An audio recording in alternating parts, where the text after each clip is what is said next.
Alrighty. Hello? Check 1, 2. What's that? This is. Is this working? I don't know. We'll have to see, huh? I feel like you went right along with What? the music. What do you mean? You have to play it back. Is the music too loud? I don't know. We'll have to. We'll have to see. We have no idea. Mm-hmm. David I finally think it's pretty good. I figured out the jams. checked some things out. I'm crotcheting. That's why I have the mic stand. So I'm not about to give up my crotcheting For this live. for this live. For you. No, this is what I'd be doing if we were talking. This is nice. Sure. I left it all the way up there. Hi, Danny. Hello. Hello. Who's here? I think Danny's here. Oh, but usually there's like a number. I know, it normally shows us. I don't know why it's not. Oh, hello, Emily. Have you guys had enough of me today? Talked for like over 2 hours on Instagram. It's now on YouTube. Oh, that's all right. David's just excited about the music. Did you like our clickbaity title? Is this working? Mm-hmm. Can you hear it? It'd be crazy if you couldn't hear it. Oh yeah, can you guys hear the music? Bet you were joking. So now when... Hello, what's up, Nick? Hey, Nick. Good to see you. When 3 people order my tallow, maybe 3 if I finish this, you will receive a face cloth. So That's far, pretty cool. just 2 of you. But we're working on them. I think they're pretty cool. Yeah, I like them. I ruined the surprise earlier on my live, so everyone knows Cat's for the bag. Oh, that's all right. It was supposed to originally be a surprise. Nothing. Yeah, I can't do surprises. Yeah, I know. Miriam doesn't do surprises. No. Oh, cool. You can hear the music. That's pretty cool. sweet. That's awesome. Yeah, we're just chilling I in like a that. coffee shop. Yeah, you know, just vibes. Just vibing over here. Yep.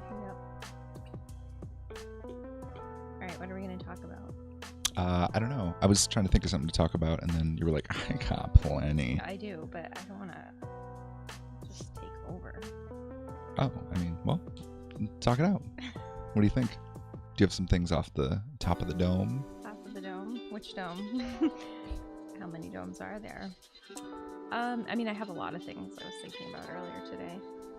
You know, Nick, I was actually thinking of you because I feel like I'm having this moment, a series of several moments of realizing, like, you know how you'd like come on the calls and everything was good and you were like, yeah, you know, like this is going on, and like before it would have been so intense, but then you like reach this place of just literal and eternal peace. I was feeling that. You know, you're like, I don't know, I'll check my spam folder and see if anyone wants to hire me.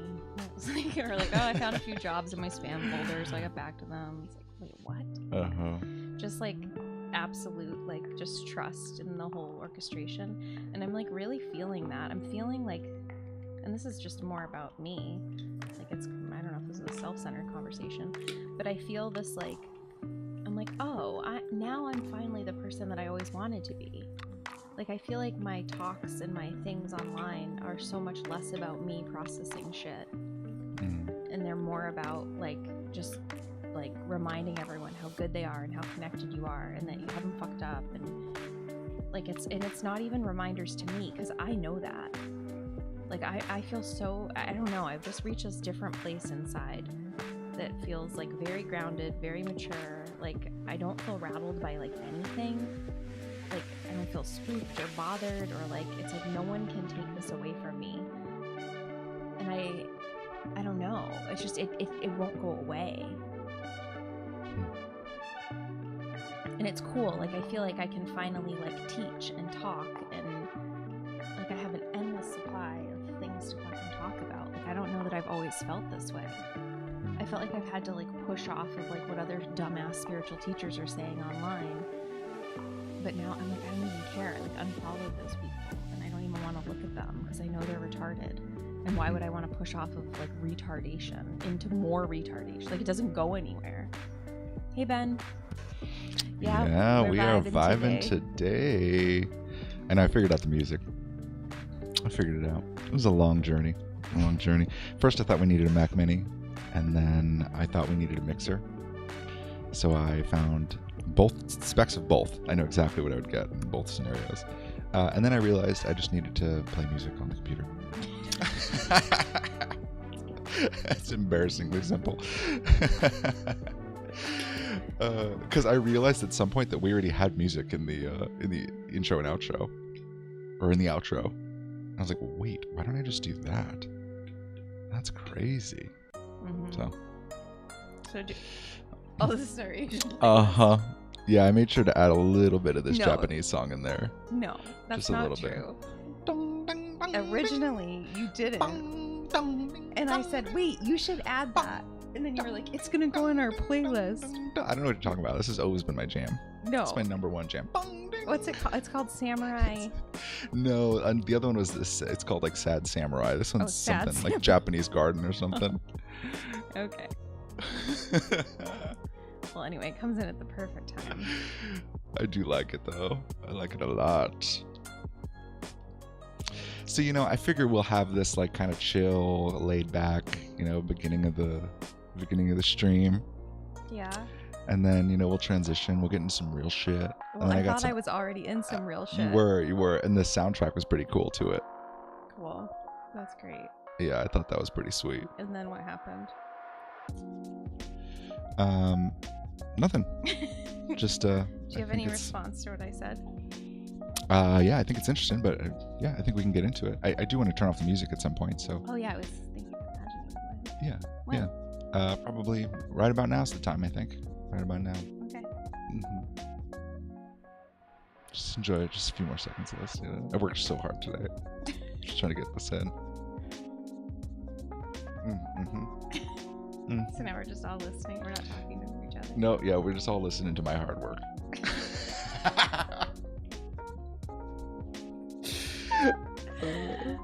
I also set up a limiter. I increased the volume of our mics a little bit, and I set up a limiter so it won't ever go like super loud. So I also improved the audio quality a little bit. Cool. Which I think is pretty sweet. That's pretty sweet. All things that I was able to do with what we got. Yeah, work with what you got.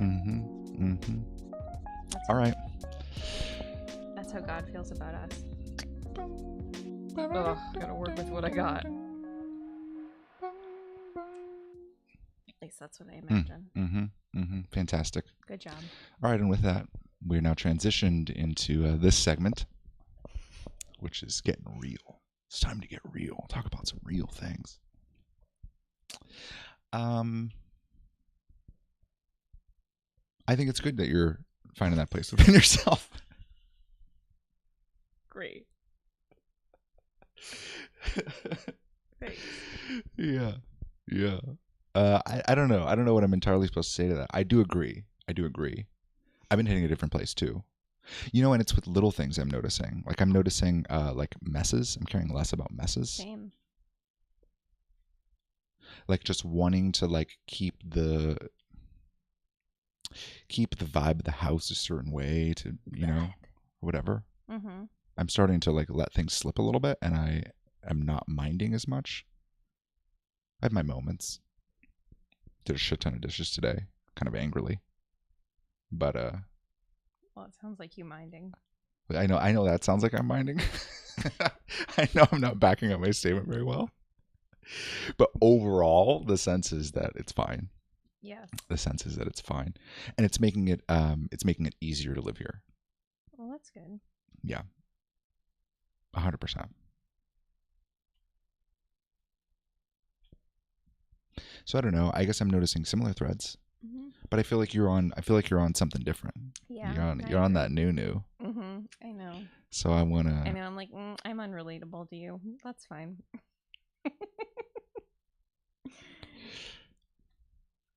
Yeah.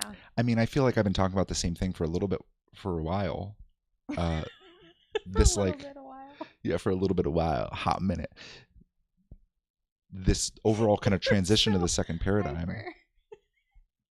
Yeah, I guess so. I didn't have a second coffee today either. I switched to dandelion tea. Dandelion root. A second decaf coffee. Yeah. Yeah, just one. Just one. That's all I needed today. But I feel like my way of relating to that is I feel like I've been watching the second paradigm slowly kick over. And I guess that's energy of what's happening and what we're able to create. What? What do you mean? I mean, I'm noticing that we're able to create more content. One, I guess that's how I'm relating it to your thread of feeling like it's easier to just go live and make things. And oh yeah, and it like doesn't fucking matter. Yeah. Like all the, I don't know, whatever the hangups were before. Mm-hmm. Well, I just feel like, I don't know, it's that like convicted feeling. Like I feel like, you know how people go out there and they talk about Jesus because they saw him or whatever, and then they have to tell everybody they saw Jesus. Like that's how I feel about reminding people of how good they are and how taken care of they are and how connected they are and how intuitive they are, and to stop being insecure little bitches, because I feel like there's like a quickening happening. Agreed. Where like you're either going to get on board with this God thing or you're not, and if you're not, then fucking leave. Like be done with it, because it is, you're never going to fucking figure it out. You'd be better off getting vaccinated, wearing a mask, and just like living that life. You'd seriously be better off. So like enough. Like that's it. That's what it feels like.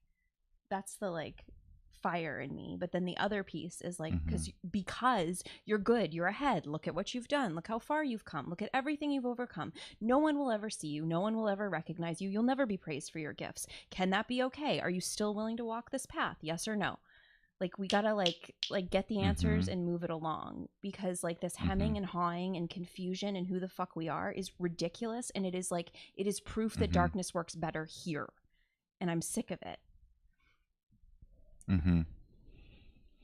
Sarah. Hi, Sarah. Hi, Sarah. Sarah says they are banning masks now here. Coming full circle. Because of like crime in Philly. Oh. Wait, because of crime? I bet you. Wow, that's wild. Banning masks? That's awesome. That's hilarious. Wow. But that's what it feels like is happening. Like it's like we either need to know that we work for God, or we can pretend like we don't and just go back into that world and be who we used to be. There is a very strong pull and an easy pull to be who we used to be. And we can do it well. We can do it better than we've ever done it before. Well, and there we'll be praised and we'll be acknowledged. Oh my God, you're such a good multitasker. You're so good at customer service. I appreciate how much how you stay late and you put in the time. Wow. Like you're going to get promoted, all the bells, all the whistles, all the accolades. It's like, do you want it? Then go get it. And it doesn't fucking matter. Like it's literally fine. Like I'm going to judge you and talk shit about you on the internet if that's what you do, but you also need to be right within yourself that you're doing it. You know? Yeah. Yeah, I do. Well, am I going to lie and say I wouldn't talk shit? I would. But if you're good with it within yourself because you got that clear directive from divinity, or you said, hey God, fuck you, I'm not doing this anymore, then stand in that, then own it. Like where's the conviction? Like there's nothing solid about intuitive people. Everyone's so flipsy flopsy, and I'm sick of it. So I'm crocheting washcloths. It's not a full-size washcloth, so you can only wash so many parts. No, I think it'll be good. They're this big. I still want one. Okay. I feel like it'll soak up the soap efficiently. Okay. You know? Yeah. Then you don't have too much washcloth wasting all that soap. That's true. I know. I never use the full washcloth. You fold it into corners anyway, right? Yeah, quarters. Quarters. So yeah, that's the thread I've been on since I left the house and came back. I did go thrifting today, believe it or not. I picked up some pretty good items, actually. You know what I got, which is really interesting? I don't have it here to show, but it's a vintage Sears jumpsuit. Like think mechanic, but think winter mechanic. Like think snowsuit, but for a 3XL man. It's enormous. It's awesome. It's maroon and it has like a fur collar, like faux fur, and it's dry clean only. It's in very great condition, and they resell for about $50. I paid $4. Very cool.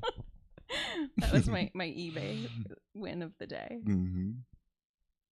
And I also got a National Grid jacket, like National Grid, the power company out here. Yeah.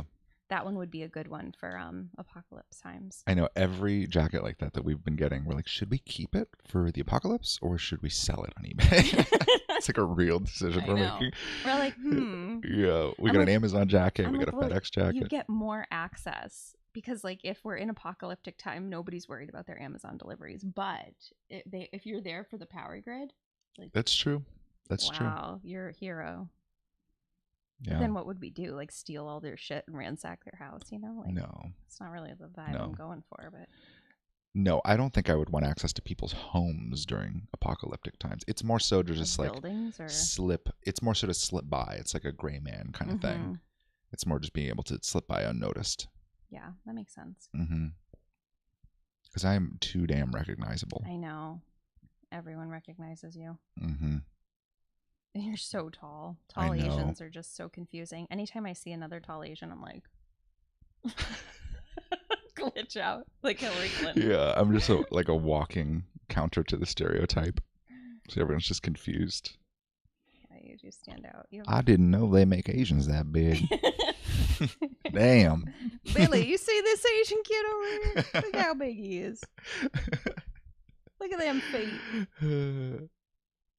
You know, I've seen wide Asians, but I haven't seen many tall Asians. And people ask him, or we were at Salvation Army one day, and this old lady asked David how big his feet were. She's like, I have never. She's like in shock. Yeah. What's your shoe size? I have never seen feet that big. I realized those shoes, though, they're my barefoot shoes, are size 15, which is crazy. I'm probably like, I could fit into like a 13 and a half, but a 14 is more comfortable. And then on the barefoot ones, I sized up. Yeah. So yeah, they're enormous. They're like flippers. It looks like I'm about to go swimming in the ocean. They are huge. That's awesome. That's awesome.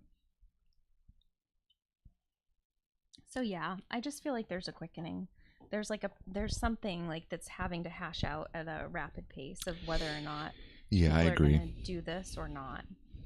Because I think, honestly, I think more people are going to not. I think people that have been on the spiritual path for a long time are going to start opting out. I think they're going to start going into the world and like trying to fit in. Like genuinely, because I think it's going to get too rough and they don't have any spiritual context. They don't have a foundation. They don't know with certainty that God is real. Like that like Christian Jesus conviction isn't in their heart. Things are they're too malleable.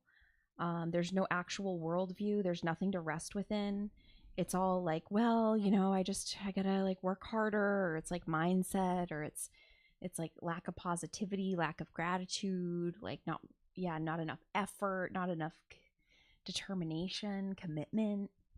Like they'll just spend their whole life continuing to make themselves wrong because things aren't working out. But then it's weird because I was thinking today on my drive home, I was like, but everything's already worked out. Like I'm already this person that I've been like longing to be. I'm her right now. Like what the fuck? And like the only way to get there is to just keep going. And then suddenly you just arrive and you're like, oh my God. I see. So you're saying like you feel like more than ever you've arrived in a destination where you're solid and things are like good and stable in your psychology. You know, God's real. You know, you're backed by God. You know, you work for God. Yeah, and you see that people aren't there, but that the necessity to get there is like, it feels like it's getting closer by the day. Right. Right. Right. Yeah. Yeah, it's like very strong within me. Like I want to tell everyone, not everyone in the dome, but all the intuitive people that are doing this thing, I want to like remind them of who they actually are and what they've been doing this whole time. Because like they've gone their whole life without being ever truly seen, and I know that I can fucking see them. Like that is like, I know that I can see them as deeply as I possibly can, and it may not still be deep enough because the God shape, it's a God shaped hole, right? It's not a Miriam shaped hole, although I would love for it to be, but it's not.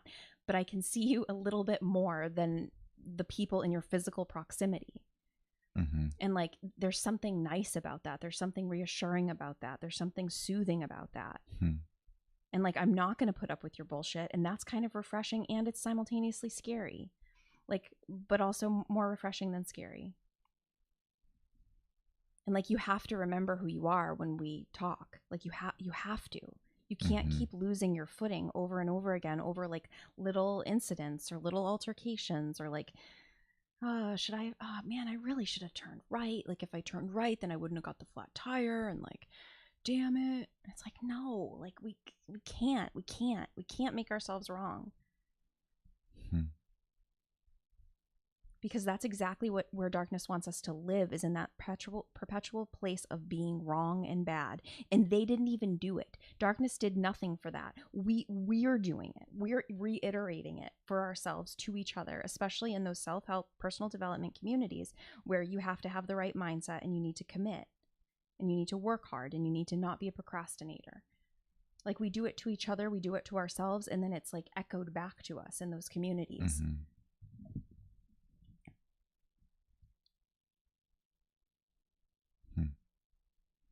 I didn't know I could crochet while being a ball of fire. Yeah, that's pretty cool. That's awesome. Who wants this washcloth? We label them with the name of the live that they were crocheted during. This one's live with B. This one will burn your skin off. Careful. Someone's like washing their face in the shower, like, whoo! Whoa! Oh my goodness. May the bullshit be cleared from my eyes. Wow. This is working.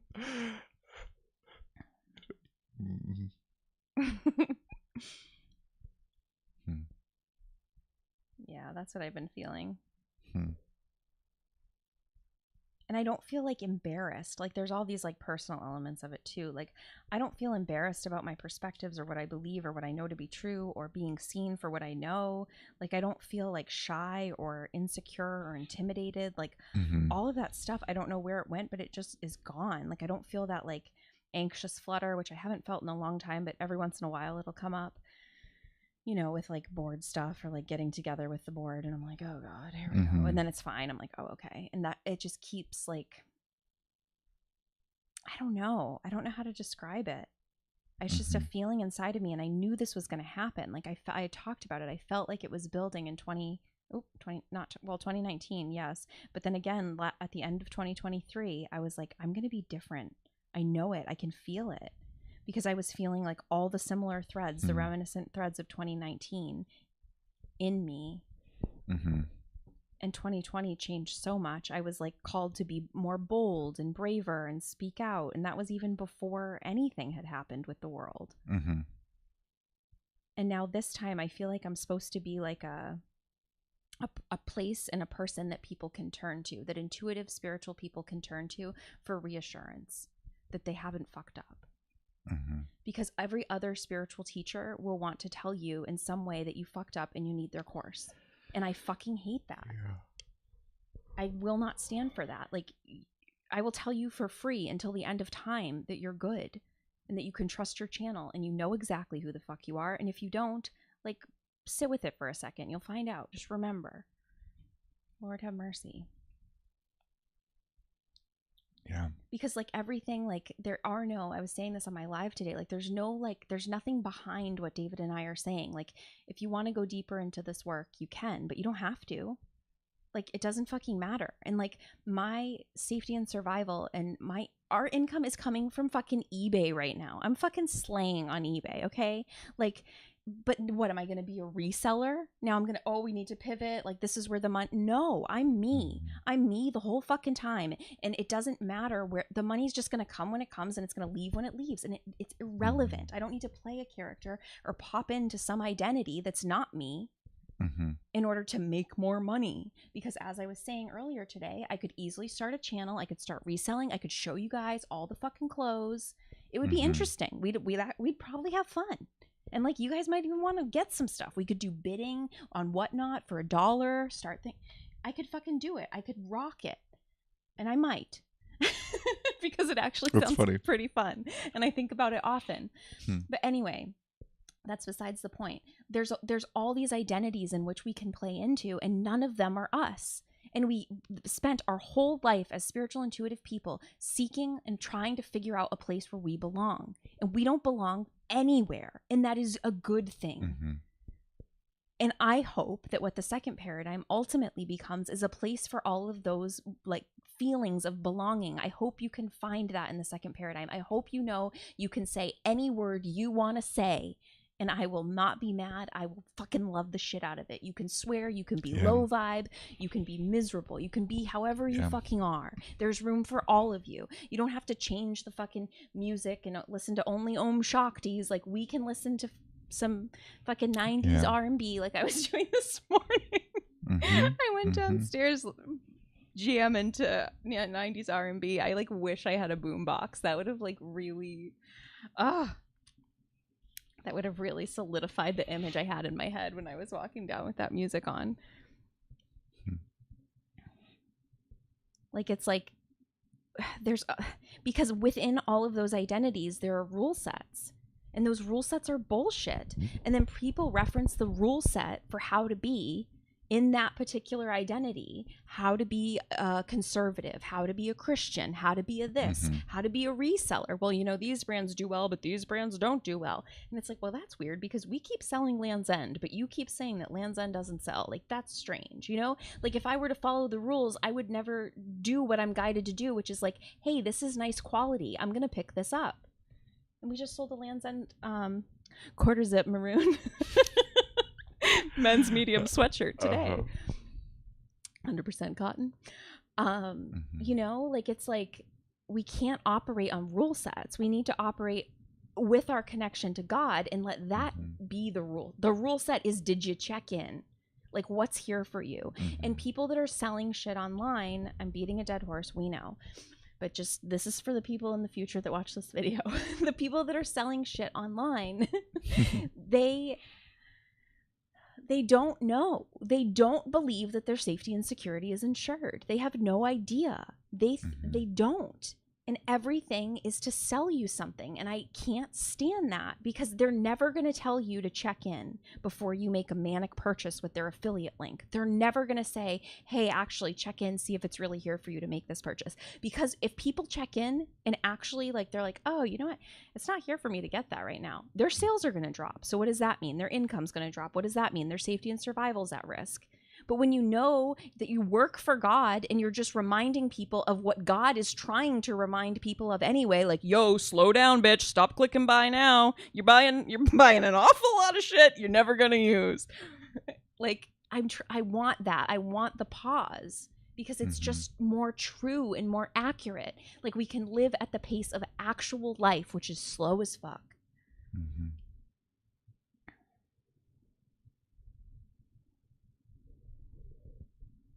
I turn over my time to David. I don't know what to say. No, you're doing great. You're great. This is the thread I had today in the car. I was like, oh my God, I could go live again. So much. It's just endless. It's endless. I have more too, but we're not getting there. We'll go there another time. It's about downtown. It's a totally different thread. Downtown.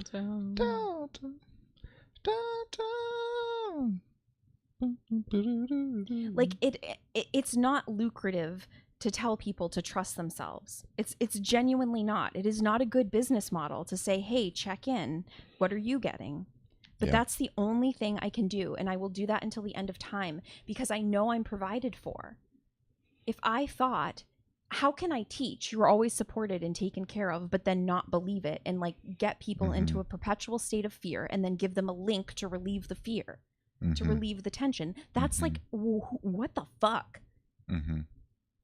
Like, I want to actually walk my talk. I think I am. Yeah. And I feel that, like, I don't know. I just feel like I'm the woman I am actually meant to be. Like, finally. Like, everything just feels like it's lined up. And I have not felt this way ever. Fucking ever. I've always been longing for someone to affirm me.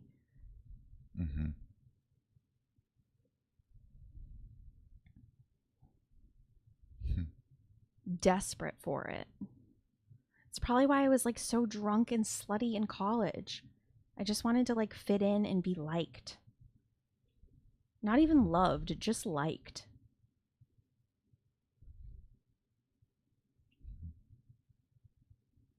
I don't know.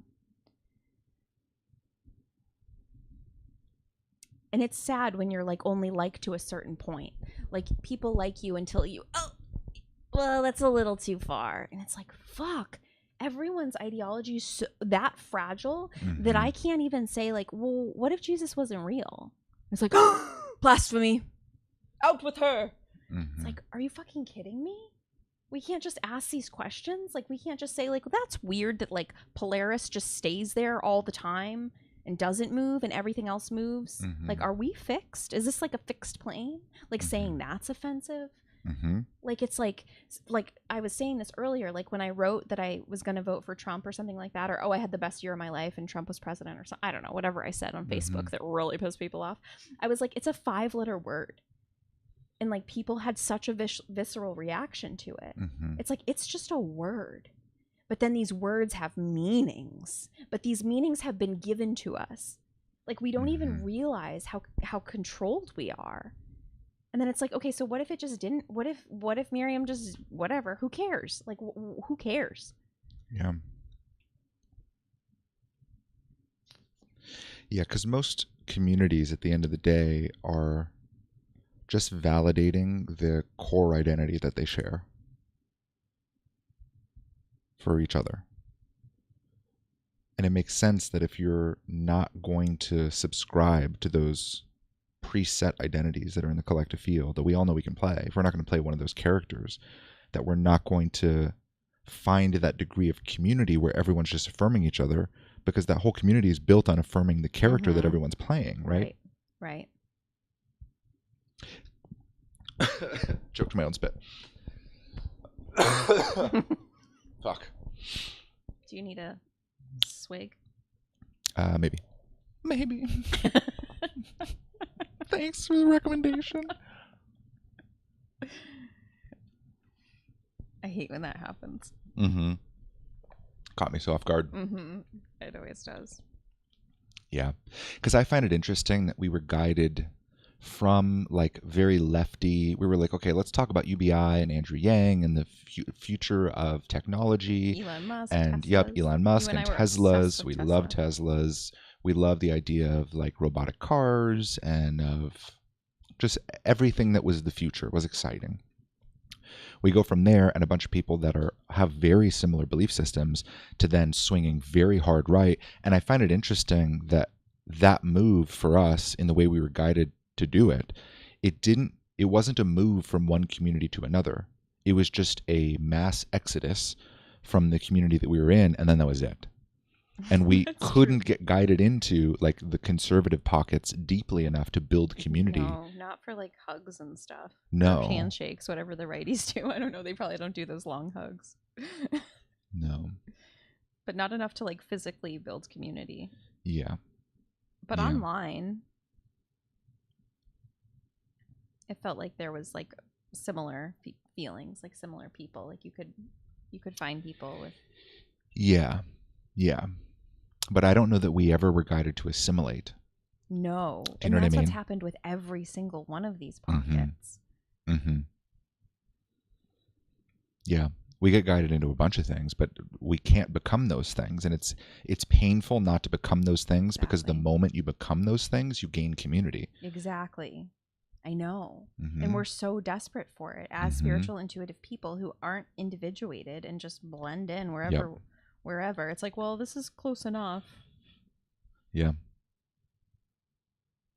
Yeah, it's funny. I always say that it doesn't exist anywhere, but I don't know that I really think about the role that we play in that, you know? Oh, it doesn't exist anywhere. Well, it does. Yeah, I know. That's what I'm saying. Yeah. That's what I'm saying. Well, that's what I've always wanted. And I think that's what's already happening. I agree. I know. I think we're set up pretty well to do that.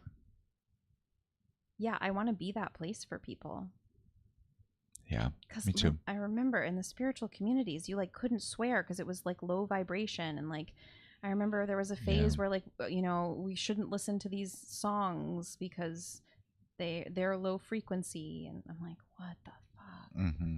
I was still listening to Lil Wayne though. I know. I'm like, so no, like my neck, my back, like my pussy and my crack. Like we're not doing that song anymore.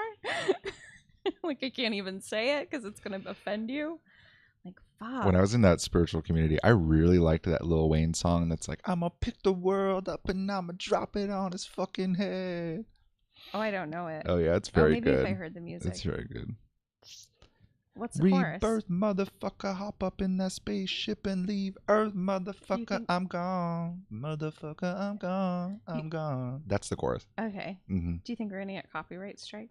Because I'm such a good Lil Wayne impersonator that they'll think that was the original track. I don't think so. I don't think so. worth asking. One day. Okay. One day the AI will be that good. Oh, one day. I thought you meant you. You're going to be that good. Oh, no. One day I'll finally master my Lil Wayne impersonation. That's awesome. That's awesome. Man.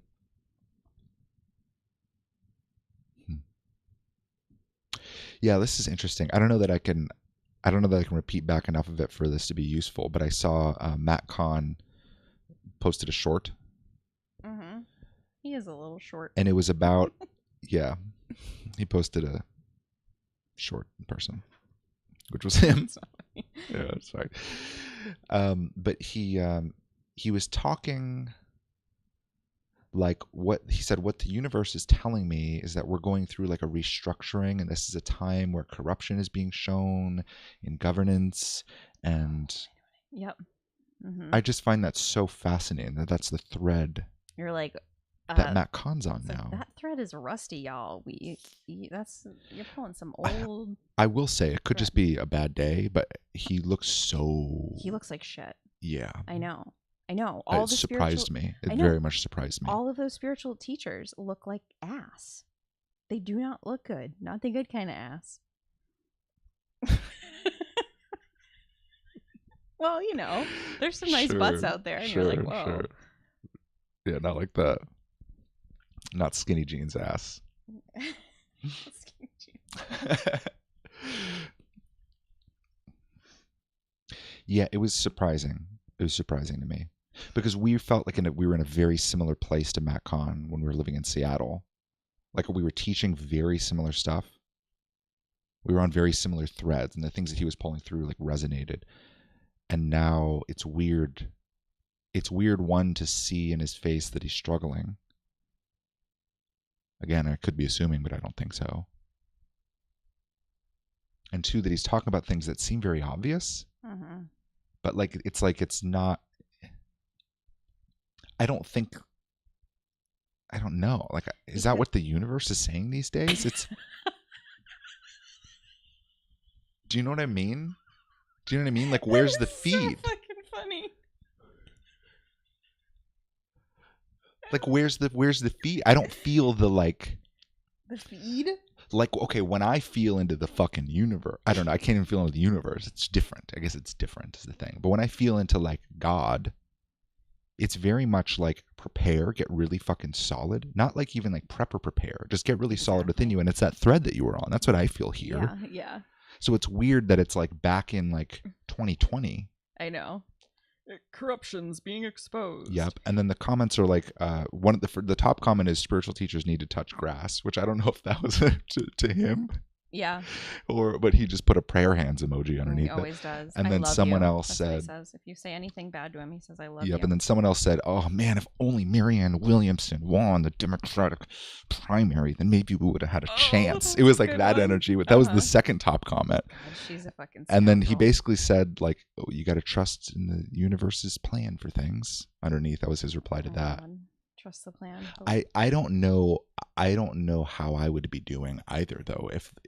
Well, because he went BLM, he went woke, he went that narrative. I remember one of the last times I watched him was during fucking Georgie Floyd. Okay. And it was all about how we need to like have compassion for one another. And it's like, wait, was George even real? Like, what are you doing? Like, what the fuck feed are you pulling from? Like, in one image, one video of George Floyd, he has a full set of hairs all over his goddamn head, and then the other video where he's on the ground and the knees on his neck, he has no hair. Like, what is this? What did we just watch? Like, and we can't ask those questions. Instead, we need to have compassion and like. Yeah. Blah blah fuckity blah. It was the same old shit, and I was like, man, they missed it. And then that's the last I've watched of him. I've looked at him one other time, but I can't listen. Yeah, I don't know enough of it didn't stick, and maybe because the words didn't really mean much of anything, you know.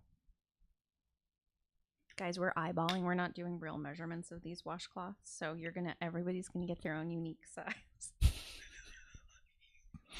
It's a special treat. And they're all gonna be the perfect size where you don't have to fold it, and that's a feature. You don't have to fold it in the shower. That's true. Single layered washcloths. I mean, wow. Yeah. Wow. I know. They're revolutionary, really. Quite amazing. 100% cotton. I think you picked a good color too. Yeah, they're multicolored. Yeah. Well, people are lost as fuck, and it's very obvious.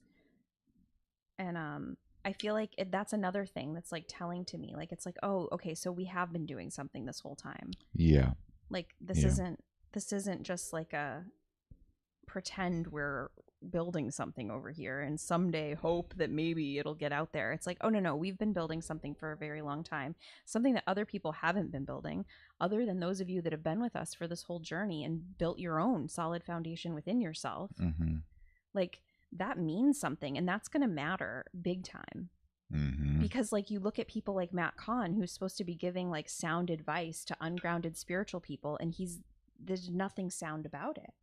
Yeah. He didn't change at all. He's exactly the same. Yeah. It's all like, I love you.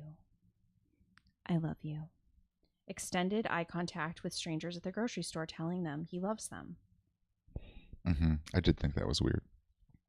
Yes. I don't know if it's like Jesus vibes. You're like trying to show off that you're more ascended. I don't fucking know what that is, but maybe he does love them. I don't know. Yeah.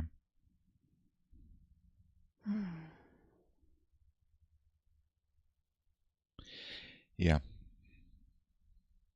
I mean, I do obviously wish there was more of what we're saying out there. I don't. I'd be pissed.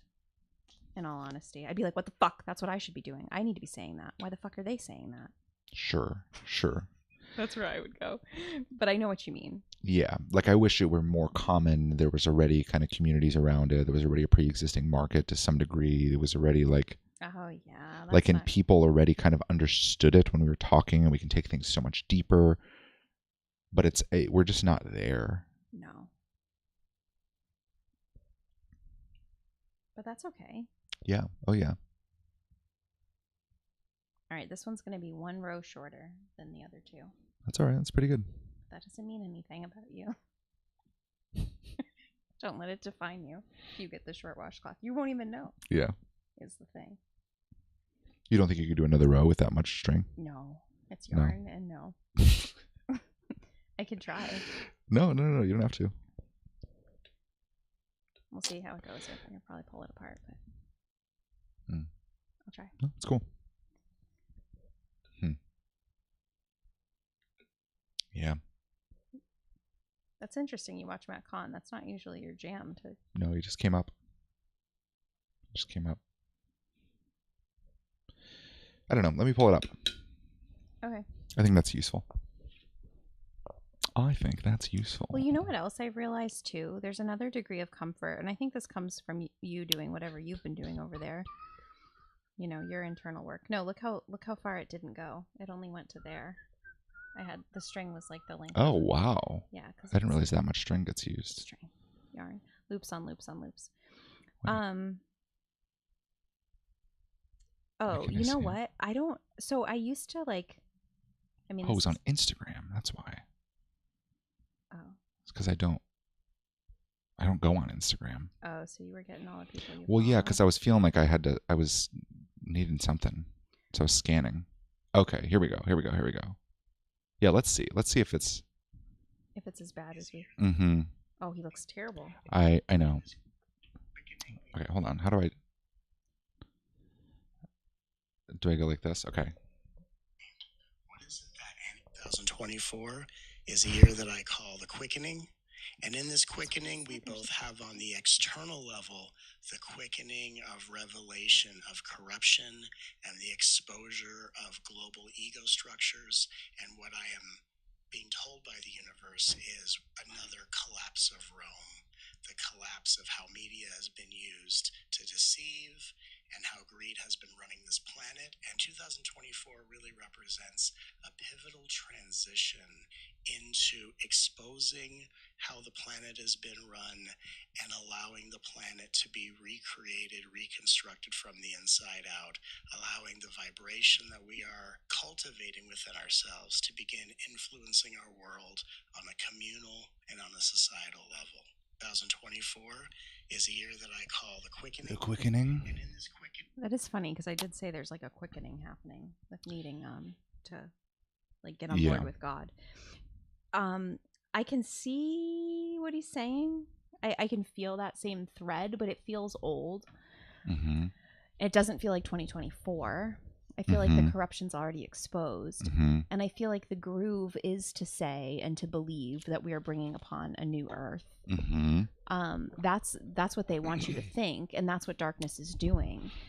But it's going to get darker. Like the idea that we think that the new earth is going to be better and we're going to create this new world together is baloney. Can't believe I didn't swear. Wow. But it's bullshit. Like we're not.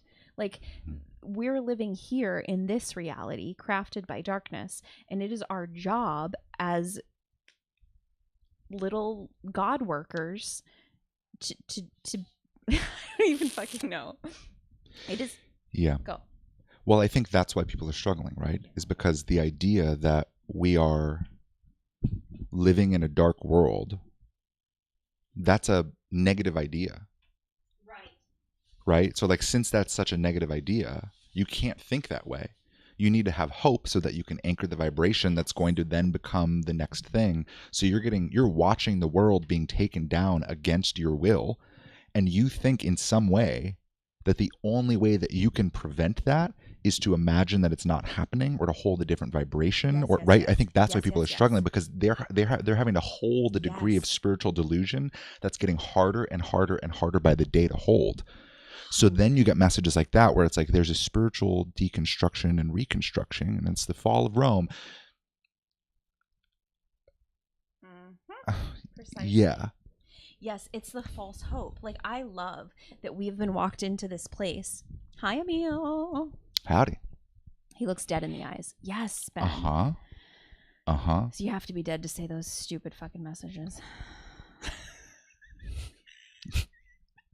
There's all these dead bodies in coffins just saying the same truths at the same time.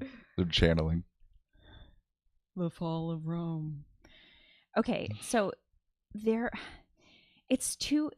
no, oh gosh, this pisses me off because it's too on the nose. He's saying exactly what New Age people are supposed to say, exactly what spiritual people are supposed to say, and the false hope thing is driving me bananas because we're never going to see this place clearly. This is where I get into talking about downtown. Actually, we're never going to see this place clearly if we don't see how dark it is. So I was driving through downtown, and it's like a clusterfuck. We've got 5G.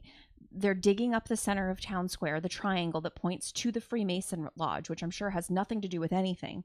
And then we have our big phallic, mini Washington Monument thing. We have a fake Liberty Bell. We have a Gettysburg.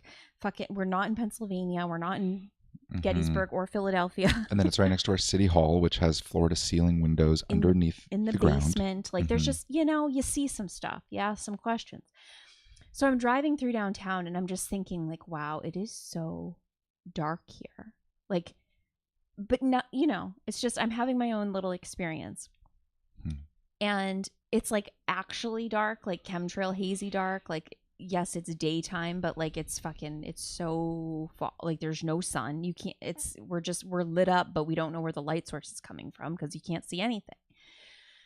So I drive down further, and then there's the church that has all the faux brick cell things on it. And I'm just like, man, people have no idea. And then there's just this like bum of a guy sitting on the curb smoking a cigarette. And I don't know. I was just like, man, this is where we live. Like, we live here. Mm-hmm.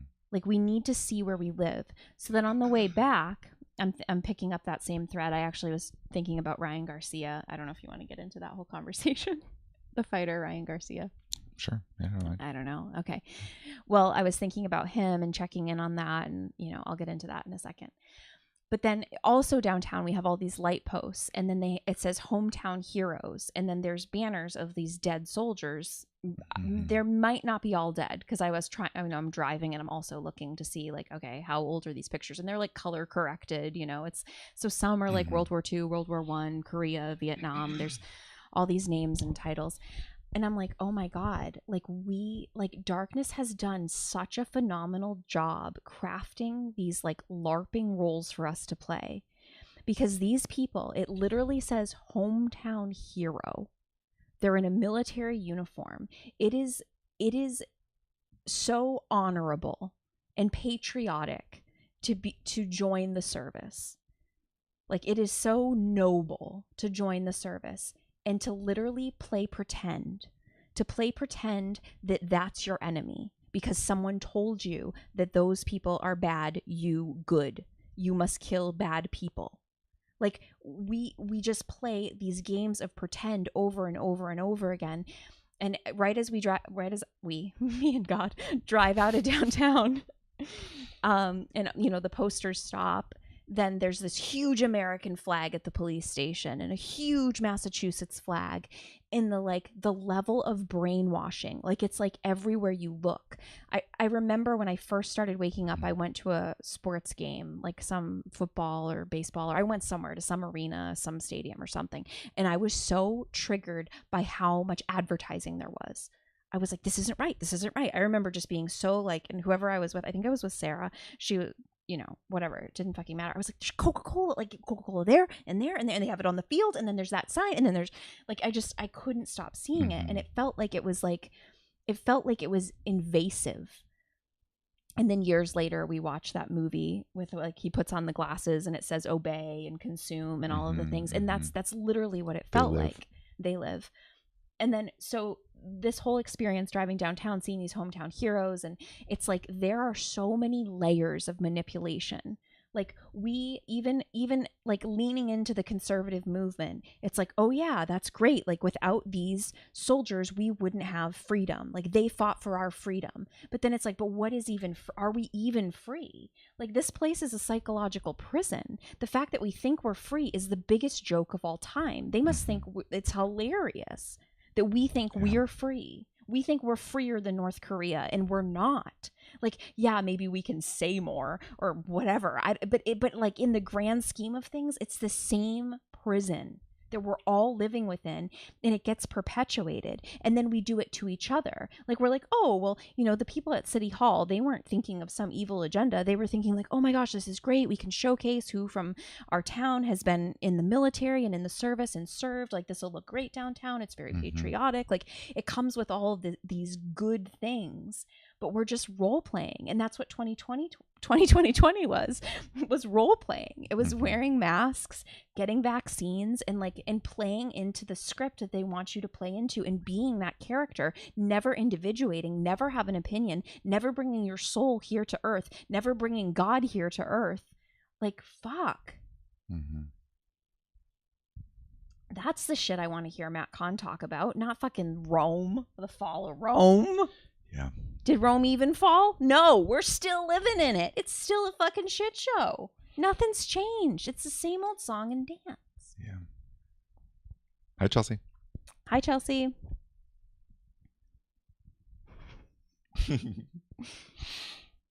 Chelsea, you don't want to miss out. You too could get a small washcloth if you order tallow. Mm-hmm. I have 2 flavors for you guys. I have vanilla bark and citrus burst. You changed it. Citrus Grove. I I didn't change it. Citrus Grove. I thought Grove was cooler. I think so. So anyway. That's the scoop. I have to count now to roughly 21. Roughly. I'm not good at this whole make it all perfect thing. Yeah.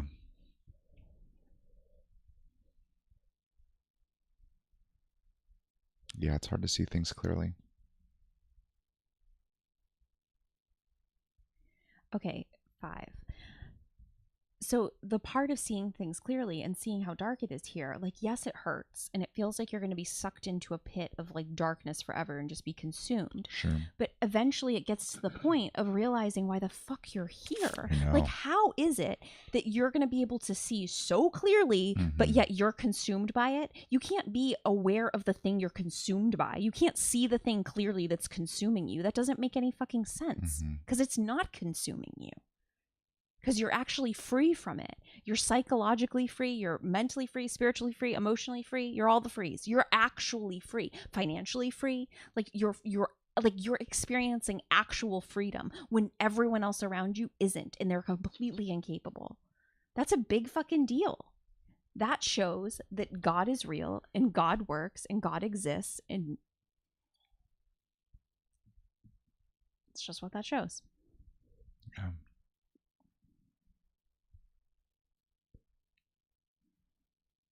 It's not so scary to see clearly.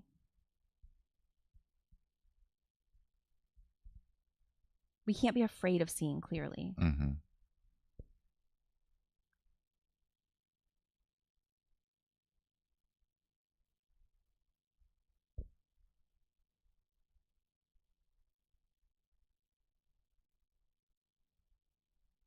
What were you going to say about Ryan Garcia?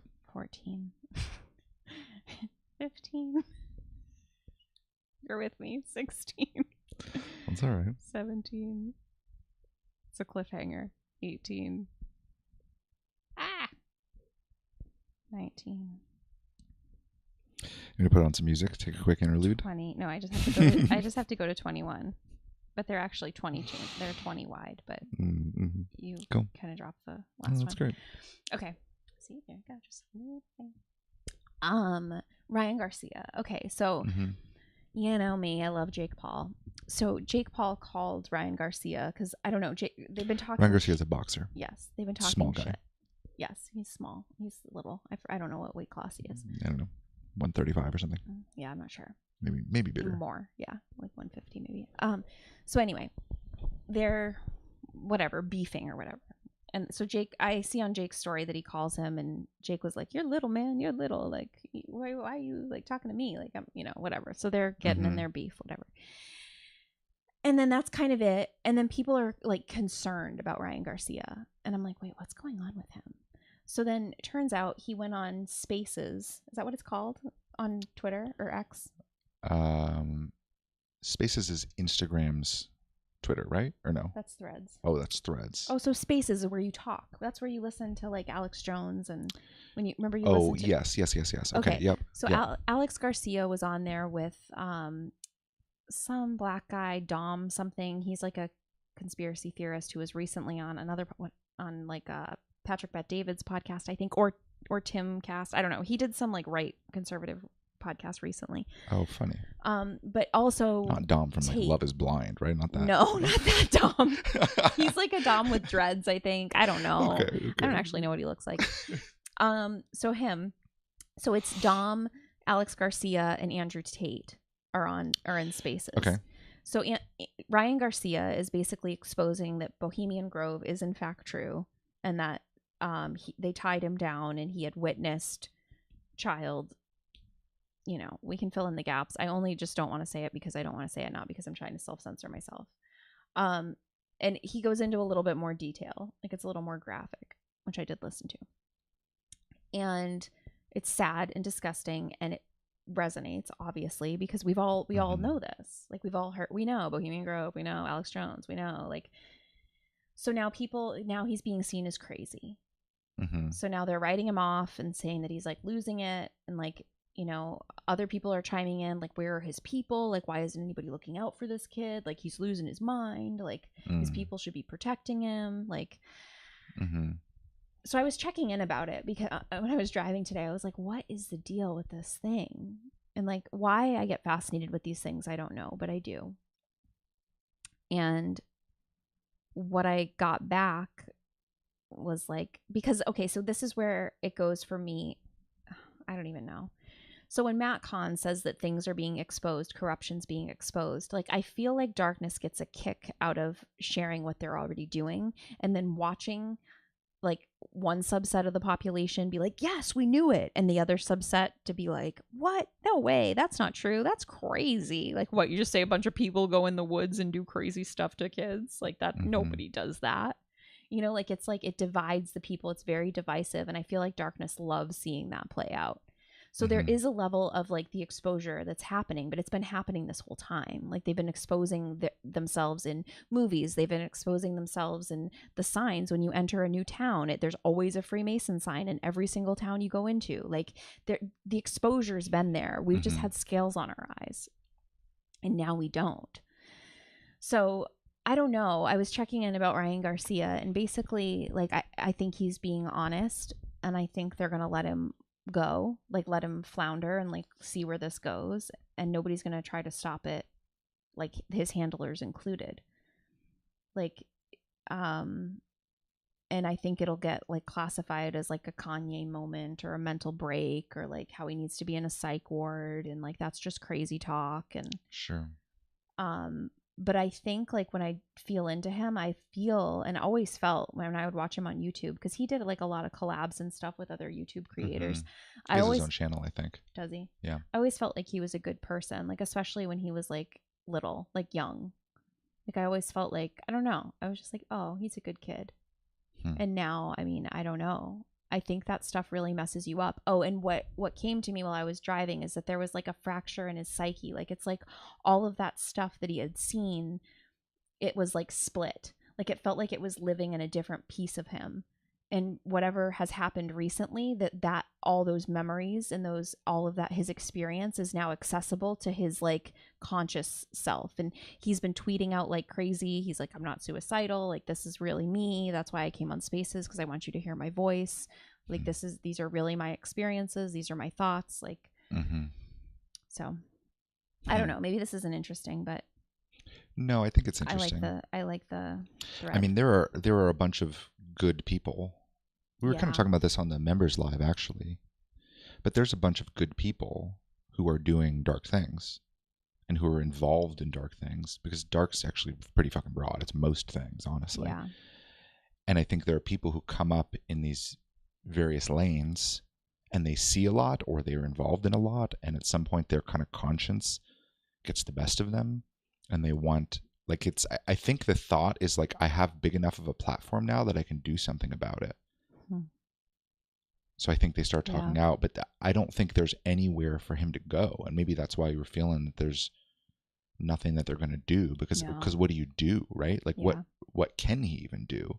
Like, he can talk about these things and then he just becomes one of those, you know, but is he going to like make it his thing now? Yeah, no. Do you know what I mean? I know. And it's tough, because when I look at what darkness wants for our psychology, they want us to think that that is darkness, right? They want us to think that like darkness is evil, not that reading the collective field and playing these characters and clicking into these characters within our own identity, and then having our communities fucking validate it for us all the time, that's not darkness, that's life. That's the process of life and just what you have to do. Darkness is evil. You know what he said that I actually loved? You just reminded me. He said, he was like, if anyone else feels like this, know that you didn't sell your soul. You can't sell your soul. Your soul belongs to God. He's like, if you think you sold your soul, like, he's like, let me be your lawyer. He's like, you claim your soul back. Like, you didn't sell it. You can't sell it. It belongs to God. And I was like, whoa. And then he's getting written off as crazy. That makes sense. I know. Oh, it gives me full body chills. It's cool. I'll listen to it. Yeah.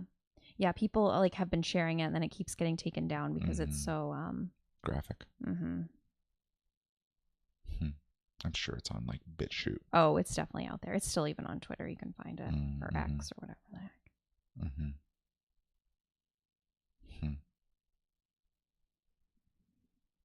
I know, right? That's the idea. Like darkness, it's even because when you said that darkness wants you to think that that's what's evil. It just felt like a similar thread of like, yeah, darkness wants you to think they took your soul. And it probably feels that way when you witness these horrifying acts on other innocent people. Like it probably feels like your soul's been taken from you. But then, yeah, I don't know. It was just cool. Yeah. I mean, I feel like I sold my soul because I wore a mask to go see my mom in the hospital. I can't imagine. That to me was like fucking overkill, you know? I was like, damn it. Yeah, it's all psychological.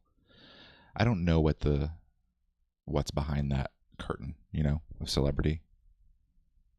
It's hard to tell sometimes. Man, well, I was asking more questions. Then I started asking about Jake Paul and Logan Paul on this same thread. And I was basically getting like, yes, like it's compartmentalized essentially. Like they've been to parties, weird things have happened at those parties. Yeah. But it's like, we don't really talk about it, and like we just don't bring it up.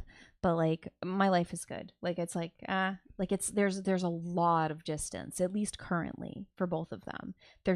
I feel infiltration for sure, but there's a lot of distance between their own personal experiences. Like I don't know that they had the Ryan Garcia experience.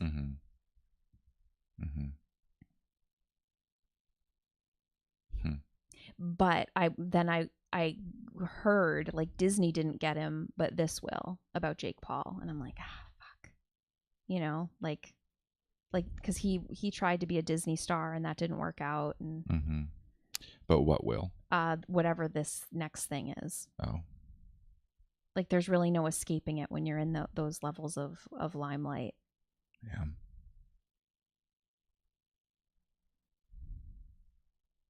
Yeah, and then I was thinking about the channeled message you brought through for Logan, and yeah, I don't know. I just, for some reason, and then I was like, God, I'm so weird.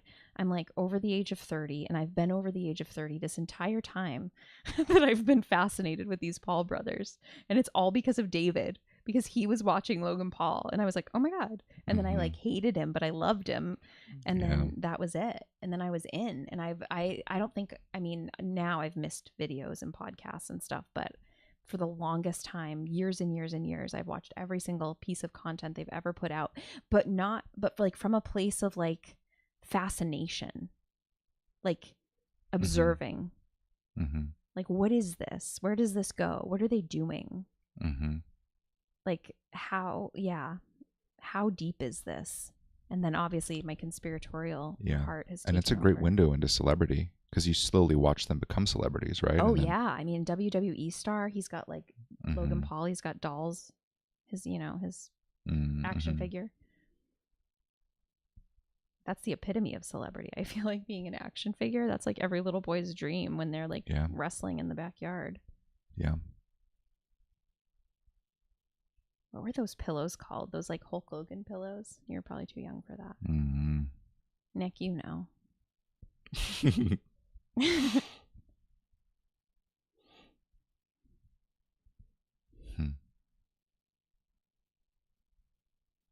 Wow, I get to talk about literally everything that was cool. In my brain. That's good. It all stitched together.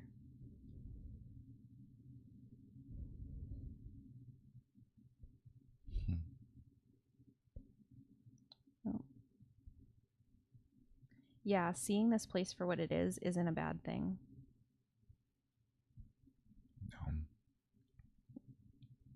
It just puts further pressure on our psychology to make that choice that we're trying to make, of whether God's real, this intuition is real, we're going to keep going. Yeah, 100%. Yeah. We're just getting more data to help inform that decision. Yeah. Yeah, I don't see a lot out there that reassures me of my worldview. No. Really nothing. But yeah, I hope we can do that Oh, for hell people. yeah. We definitely do that for people. Because it's so obvious. Like once you go all the way in to backing yourself, it's so fucking obvious. It all stitches together. And it's cool that it works. Because it feels crazy when you start. It feels crazy. It feels wrong. It feels like a really big leap and a big bet. And there's lots of manic chapters and things go fucking left and right and all over the fucking place and things fall apart. And there's lots of scary chapters of like, So maybe many I was completely wrong. Dark chapters. Yeah. But at some point, you just see that reality is not what people say it is, and you know it without a shadow of a doubt. Mm-hmm. And then you kind of have to decide for yourself what reality actually is. Yep. Because God can't really even just tell you, because you have to also believe that you can talk to God. Mm-hmm. Like we can't even just be shown reality clearly, because we have to validate the source that it's coming from, and that's what all that pressure comes in. When we're like exploring various pockets of truth and we check in and we're like, is this real? And they're like, yep. I think that's when it's easy to try to invalidate that intuitive connection, to shut it all down of like, man, this is too hard, or this is too crazy, this is too out there, this is too deviant, people aren't going to understand me, I'm going to be even more lonely, I'm going to be like even less successful, nothing's going to fucking work out, nothing. All of the scripts start rolling in. Why would we ever be made the same? Why would we ever be made to play a character here? Yeah. Like, it doesn't even make sense. It seems like such a waste. And especially while so many other people are playing characters, we might as well not play one. Mm-hmm. Like, at least give that a shot. Yeah. Yeah, because if life still functions when you stop playing a character, if you don't die, then fuck, what was it all for? I know, I was thinking today, like, even just like the people, you know, just people that have like regular jobs and like do regular things and would never have a conversation like this. I was thinking like, man, if society wasn't structured in the way that it is, which is entirely structured by darkness, our political system, everything, their taxes, insurance, all of it, these people wouldn't have jobs. Like, that's bananas to me. Like, I had that realization at the DMV because I hate the DMV. Everyone hates the DMV. I'm not alone in that. And I was just thinking, like, this lady, like, she wouldn't have a job if this place didn't exist. Like, what would she be doing with her life? Like, what's she actually supposed to be doing? Because this can't be it. She can't be the DMV lady. Yeah. RMV in Massachusetts, but you know, whatever.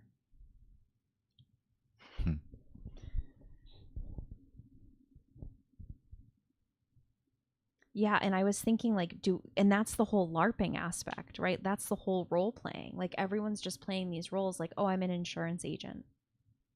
It's like, what even is that?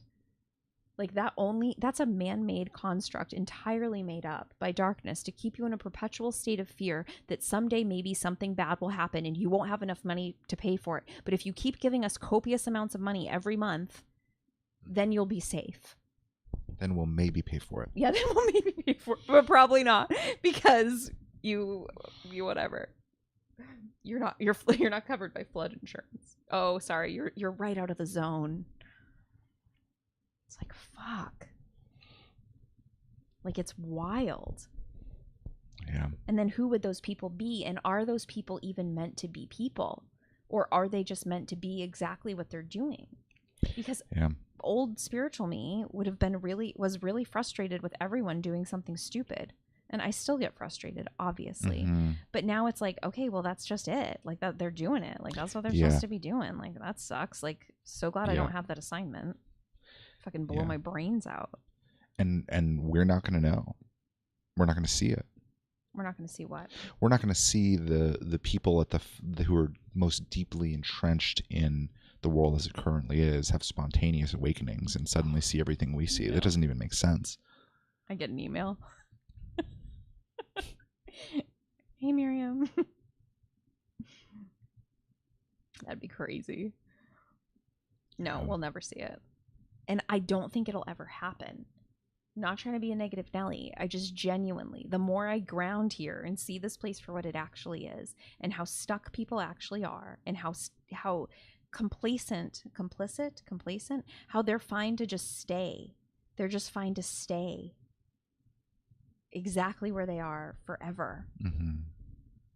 And never change, never grow, never blow their worldview to smithereens, never take any bold leaps. It's just vacations and paychecks.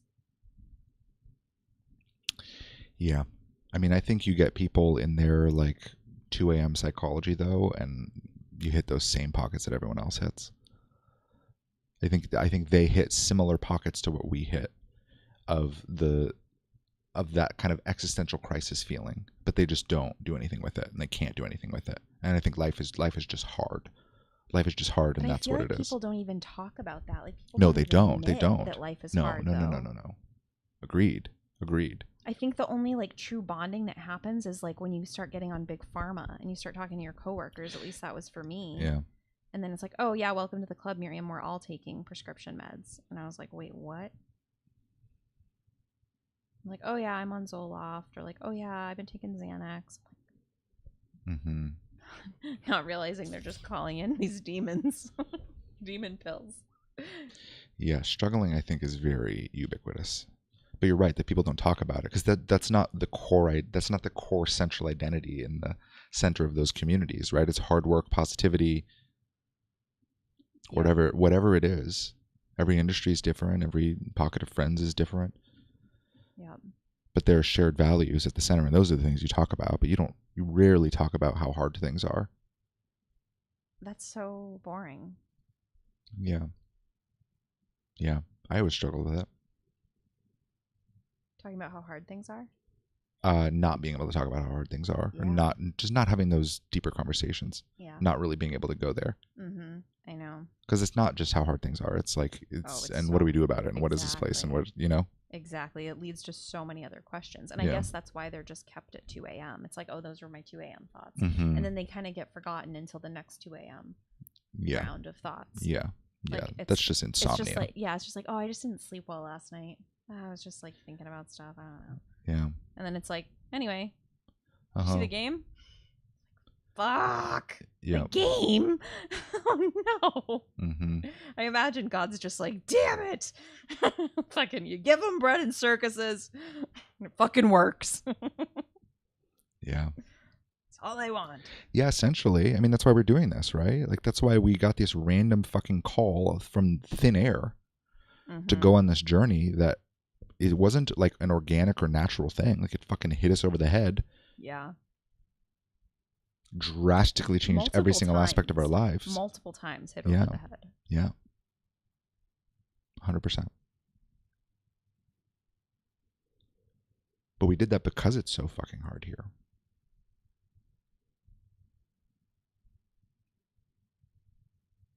Yeah, that always gets me when I think about, like, why was there a divine alteration to this place? And the only answer is because it was that bad. And it's gonna get worse. Probably. Yeah. And I don't know if you saw Matt Kahn's latest live. I feel like this is what I was made for. What'd you say? I said I don't know if you saw Matt Kahn's latest live, but yeah, he says it's good. It's like the collapse of Rome. Oh my god, he's so right. Yeah. It's gonna mostly get worse for other people.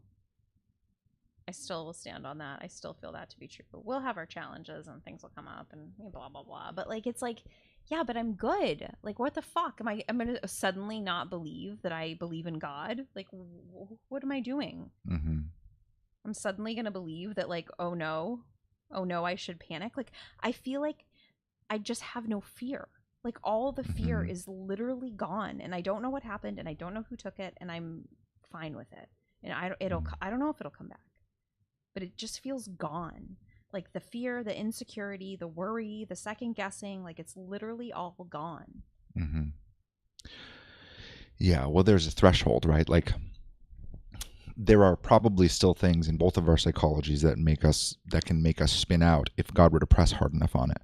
But I think there comes a point where you pass the threshold of how much you can handle, it's like past the threshold of what you experience in your day-to-day life. Do you know what I mean? So like all of the things that are happening in our experience, they're not as scary as they used to be. And there are probably still edges that can be pushed, but like life now isn't as scary because we pushed all of those edges before. But before, everything was just fucking overwhelming all the time, and the divinity pushed even harder. But there comes a point where life as it's presented to you in real time isn't scary anymore. Right. Because you know enough of God in those feelings that when those feelings come up, it's like, oh, okay, well, I know where this goes. I know what it is. Yep, precisely. I know I was talking to my friend the other day about like her parents dying or whatever. You know, just make sure it's a deep conversation. You know, and she's like, oh my God, I can't even think about that. I don't even know what I would do. I can't even think about that. And I was like, I think about it all the time. I was like, actually, I kind of wish for it. Yeah. Like, all right, you want to next song? Let me just change the music. Didn't land. That's funny. Emil says, my only fear is that I'll stop believing in God. Oh. Whoa, Emil, you just mind fucked me there. What do you mean? What does he mean? What do you mean? His only fear is that you will stop believing in God. I don't know. I get tangled. I think something would have to make that happen. I think those are the things that divinity tries to push us into. Like some sort of tragedy, like where you're questioning whether God's even real. No, or like some sort of, sure. Some sort of tragedy or some sort of difficulty in a very specific circumstance that pushes your button in just the right way. And suddenly the path out of God seems very compelling. But that's the only thing that can make us not believe in God, right? I guess that's why it is a little bit scrambling. But it's hard, because it needs to be something. Something needs to do it, because it's not just going to randomly happen to us. Right, but even something like tragic or difficult, you would turn to God. Like, so then it's like, wait, that didn't work. Yep. Emil, I don't think that's going to happen for you. That's my I don't prediction. think so either. This is a psychic reading, psychic hotline. That's an interesting fear that I don't ever see happening. I see you saying like, potentially you could say like, fuck God, fuck this path, like I'm not doing it anymore. But that doesn't feel like you giving up belief. It just feels like you just being done with the bullshit of the spiritual journey and how hard it actually is. That's fair. That's always a fair angle. Yeah.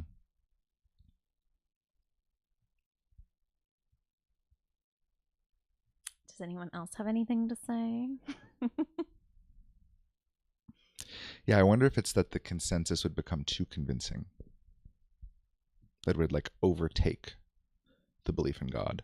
Oh, like AI is better. Like it's far superior to lean on intelligence than intuitive knowing. Sure, yeah, and just the thoughts become so articulated out there and so clear to everyone that it becomes harder and harder to believe the thing that's deviant. That's a good one. I could see that. I think that's where we're going, actually. Yeah, 100%. So yeah, I mean, I guess it's possible to stop believing in God because most people will.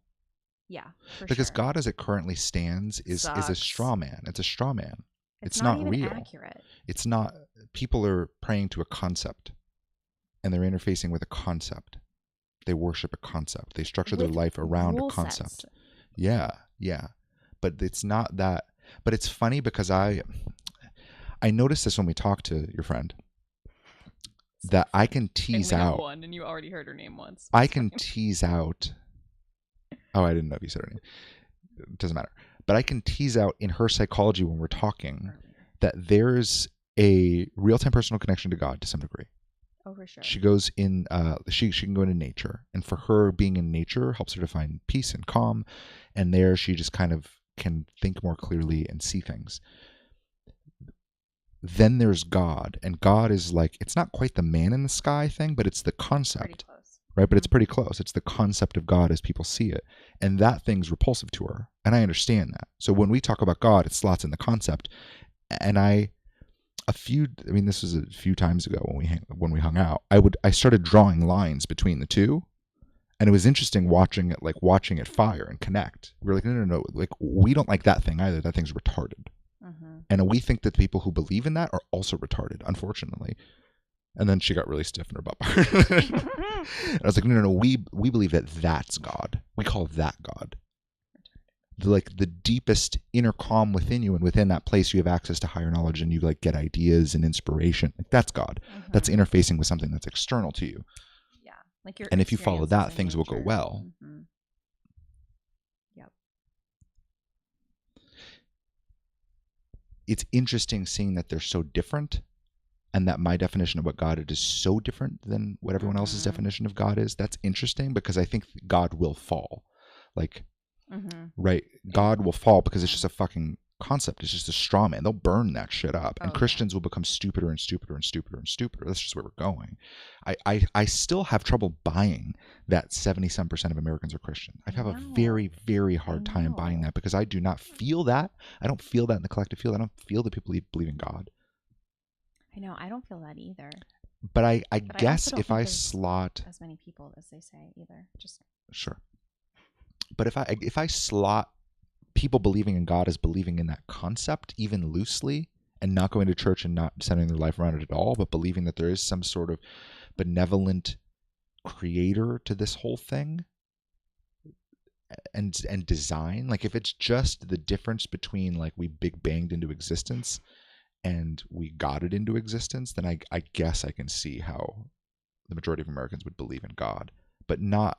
Well, I feel like on a poll, you probably are going to say that yes, you believe in God because you want to get into heaven. Yeah, right. Yeah, that's true because the stakes are higher to not say you don't believe in God, right? Because then suddenly you put down your stake, but on any given day, they're not acting like it or walking in it like it, or they're not checking in a gazillion times a day like we are and asking. Yeah, but because again, checking in is not God to people. That's not the same thing. That took me a while to understand. It's still taking me a while to understand. Yeah, people when they say they believe in God aren't talking about checking in with that inner force within them, because you have to draw lines. And it was helpful for me to have that conversation with your friend because it became very obvious that God, as we were talking about it, clicked immediately. But the word God and all of the baggage that comes with it is so repulsive. Yeah.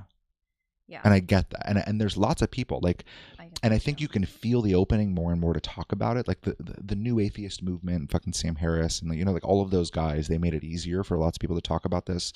Fucking Richard Dawkins. He made it easier to talk about all this stuff. And they started just by ripping shit apart, and they made it smart to not believe in God. And I think more people are becoming comfortable with the idea of not believing in God. They're feeling safer to do it. Like Rhett and Link talk about it. Mm-hmm. And they recently that's what they've been talking about from Good Mythical Morning.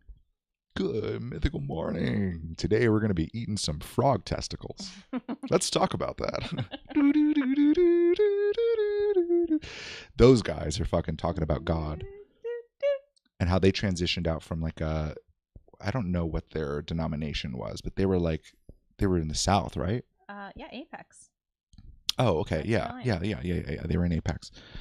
And they grew up in the church, and then they started Good Mythical Morning and all of that, and that became their career path. But now they don't really believe in things the same way. So they're both on an exploration and trying to figure out what God is to them, and like trying to find some higher sense of morality and goodness, but outside of religion. And that seems to be where most people are at. And I think the idea of God is going to crumble more and more and more and more and more. And in a way, that's the point. Like, I think it'll get to the point where the concept of God becomes stupid. And then the concept of like scientism and all of the things that represents will become more and more convincing. And it'll just become what everyone believes in. Yeah, it feels like religion built God for the fall. For God to fall. Yes. Straw man. Very intentional. Mm-hmm. Like the conception of religion was meant for God to fall. Just like all of these people are meant to fall. All of these like celebrities, and how they had no problem like throwing Fauci under the bus, and like like all those like little stupid examples. Yeah. But same with the structure of like the Roman Catholic Church, but also beyond. Mm-hmm. Yeah, it was designed to be burned. Right. So I guess Matt Kahn's onto something. Yeah. I just don't think that's the theme of 2024, though. I think that was the theme of awakening in 2020. Yeah. But yeah, spiritual people couldn't see it. Maybe this is just like that spiritual population. Maybe that is what's happening. Is there finally starting for to his see audience? stuff? Yeah, maybe. It's very possible. Because they're all the same people that were just trying to have compassion and get through this together, right? Like we're all in this together. Yeah, there was a lot of we're all in this and together love and from light, Macron, and I remember that. so you didn't see corruption in 2020. 2020 was supposed to be fucking 2020 vision, but it was just 2020 compassion and love. Man. So maybe it's finally gotten bad enough, and that feeling in the air has finally gotten strong enough that they have to like look at it. But I'm curious what Matt Kahn thinks about Trump and Biden and politics and where things are going. I'm Maybe very some curious. Fluffy eye roll answer. I'm very curious.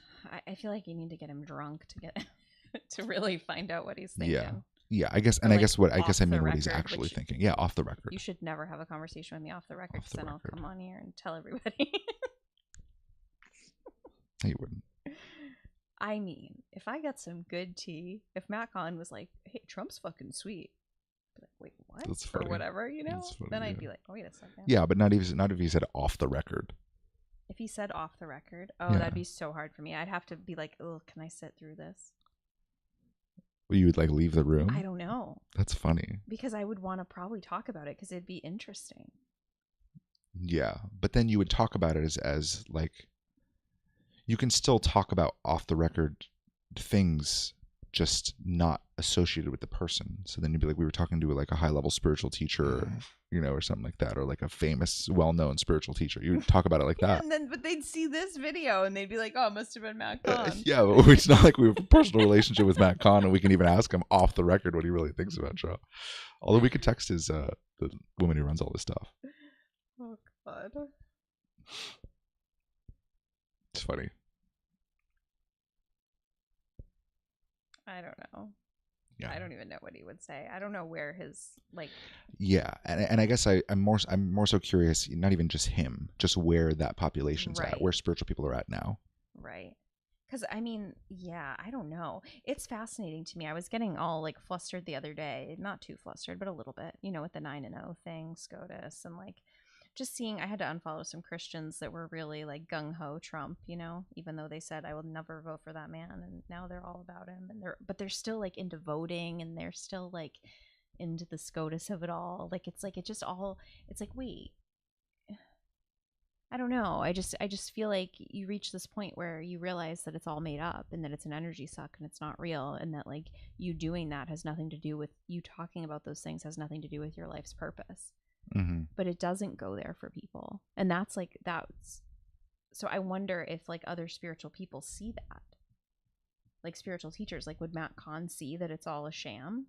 Like, is he in that place, like where politics isn't even, it's no different than the rigged It's sports? just built from a lower level of consciousness, and he has to hold a higher level of consciousness to help them to have somewhere to go. I don't know. Mm-hmm. Like it's like very much like if we hold down the fort over here, someday the world will It's that hope thing. vibrate at our frequency. Yeah. I'm so glad all that hope inside me disappeared. I'm so glad I seriously. Yeah. I'm so I glad understand. like all of that like junk that I like someday maybe holding on to. Maybe someday. Yeah. Like, And I feel do, so free. yeah, I appreciate it when you talk about it, because it's, I don't know that I agree that the world is going to get darker and darker for the rest of our lives. And that what we're going to do won't mean anything. Do you know what I mean? Wait, when did I ever say that? You didn't, but that's the far extreme of it. No. It's going to continue to get darker and darker, and that's why we're here. So that what? To prove to darkness that God exists, and no matter how dark they make this place, and no matter how many people they try to wipe out through whatever technology or whatever spraying or whatever injections, that God is still capable of communing with his people that want to have that relationship. Okay. Like, Yes. Our existence is proof that darkness doesn't, in fact, work better. Yeah. Okay. I agree. That will continue in perpetuity, but it needs to get a whole hell of a lot darker here, because this is nothing. I do agree. Okay. I do agree. But I remember we were talking before about whether or not we think we will see things get better in our lifetimes. That I'm unsure of. And I was very much, I don't know actually where I am on that. But I think because what does better even mean? Sure. Well, the felt sense of it, of things getting more God, less of this crazy fucking dark trajectory. I don't think in our lifetime now. Yeah, so then it's like, if things only continue to get darker and darker, then what's the point? Like, meaning like it almost assumes that there's no impact that we are making by doing this. Do you know what I mean? Or is it that there's like a small percentage of the population that'll kind of hold down the fort? And do you know what I mean? Like the logistics, I think, are unclear for me of where that goes. But so I think that's something that we would have to tease apart, and we would probably have slightly different stances on it. But that wasn't the point. I didn't bring this up to even talk about that. I brought it up because I think it's helpful to explore what it would look like to live in that very far extreme, where things do get significantly darker, where we aren't able to have like some mass awakening where then suddenly everybody's looking to the cutting edge and is like very, do you know what I mean? Like, I think there's a weird little hope pocket. Yep. And I think it's helpful to break that hope pocket and then say, okay, would I still do this? Exactly. Because if we're doing this for that hope pocket, then we're not doing it because we trust where divinity is going to take this thing. We're doing it for a perceived reward that we're going to have a part in building some new world. Mm-hmm. And that's not the equation that we're actually making. Yes, well said. Mm-hmm. Yes.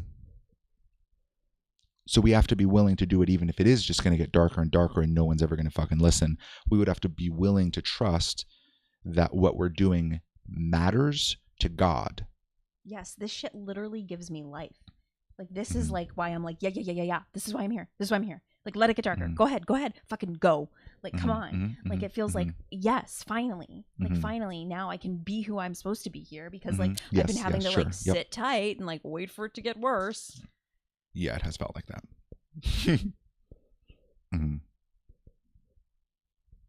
Maybe that's super unrelatable. I don't fucking know. But this shit jazzes me the fuck up.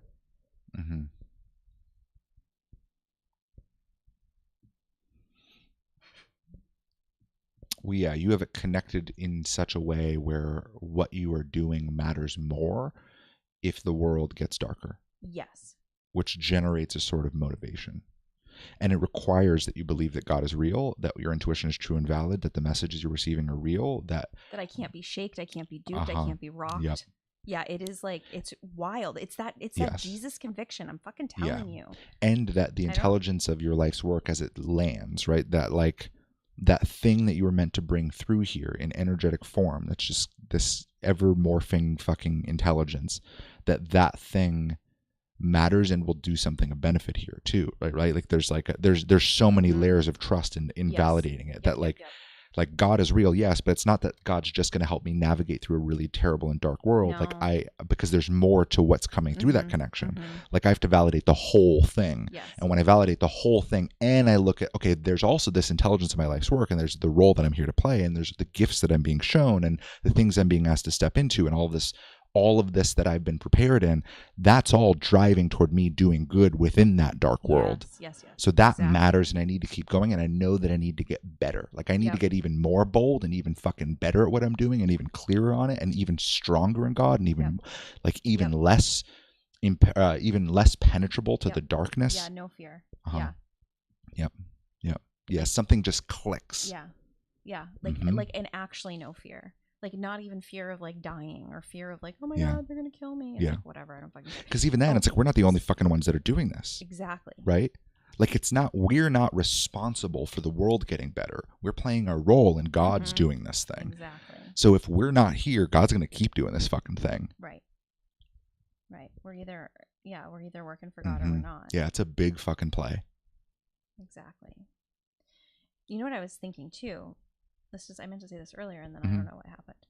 But I was thinking, I feel like something shifted in you because for some reason, I'm just talking, like, very freely. Like, I always talk freely on Instagram. Like, I never really cared about censorship. That was never my thing. And everyone was, all spooky dooked about it. and like not saying all the words, but like I don't know. So now I'm taking all my Instagram videos and uploading them to YouTube, and there's like the risk of losing our channel because I say Wouldn't lose much. every single word. I mean, well, I care about them, but they would know. Everyone would know where to find us. I know. So I know. It's just funny. We'd put up something else. There's just no risk. And like even if the following was 1 million or whatever, you'd still know where to find us. Like it's like easier probably. Like it's like it doesn't matter. Like all of those like threats out there of like why people type the word COVID with all these weird extra letters and use parentheses and like it's like why? And then it's like, well, I'm getting shadow banned, and it's like so, like I don't know. It's so. Anyway, the shadow ban piece is less of it, but just like acknowledging that I don't even check how many people watch my stories. I don't even know if my stories are less or getting shot. I don't even care. I forgot to like care. I forgot that I was like supposed to look and see if I say the word vaccine, if it like does something to the algorithm. Like I don't know. I haven't looked. I don't even know. But I feel like something's changed in you because I remember, I don't know, it was like a kind of a point of tension for how freely I would speak and things I would say and like probably for how vulgar I would be. But I don't feel that at all. I took more responsibility for us doing good. That's what's changed. Oh, yeah. I'm taking very little responsibility these days. That's awesome. Yeah, that's why you don't care that it's so messy. Yeah, it's the same exact thread. That's how I was relating to you. I know it sounded like the stupidest fucking example earlier, but I'm caring less that things are a mess. Well, and I notice it because I feel like there's more room for me to just say whatever, and like your butt, there is like zero pucker. Yeah, I have a cognitive pucker for a moment. I have residual puck. Existential. I couldn't tell you. I can't recall where the pucker is. You had one tonight on this live? I've had one every single live. Oh, really? Oh yeah. Oh, I'm sure. Oh. Yeah, there's things. Yeah, I can still find the neural circuitry is still fucking there. I can find the pucker. But yeah, I'm caring much less. I'm caring much less. That's cool. Yeah, because I notice it. Like That's cool. I just notice it in the way that I'm interacting with you, or like with our channel and what we're doing, and like I just always felt like I was like too much, or like, oh God, she always pushes the envelope. She's gonna get us kicked off the internet. Like, yeah, but don't make this that my butt pucker was the reason why you. No, but something changed in you, and I'm like responding to that change, but it wasn't cognitive. Sure. I think you've also changed though, and you've just become more bolder and also not give a fuck. I think it's both sides. That's what I'm saying. That's what I'm saying. Yeah, I mean, yeah, for sure. I think it's both of us. I agree, but I just think it's cool. I just think it's cool that you're way less puckered. I didn't even think you were puckered at all on any of these lives. Do you want to crochet? That'll unpucker you. Probably would unpucker me, but then I would get too into it, and you wouldn't talk. I'm very single focused.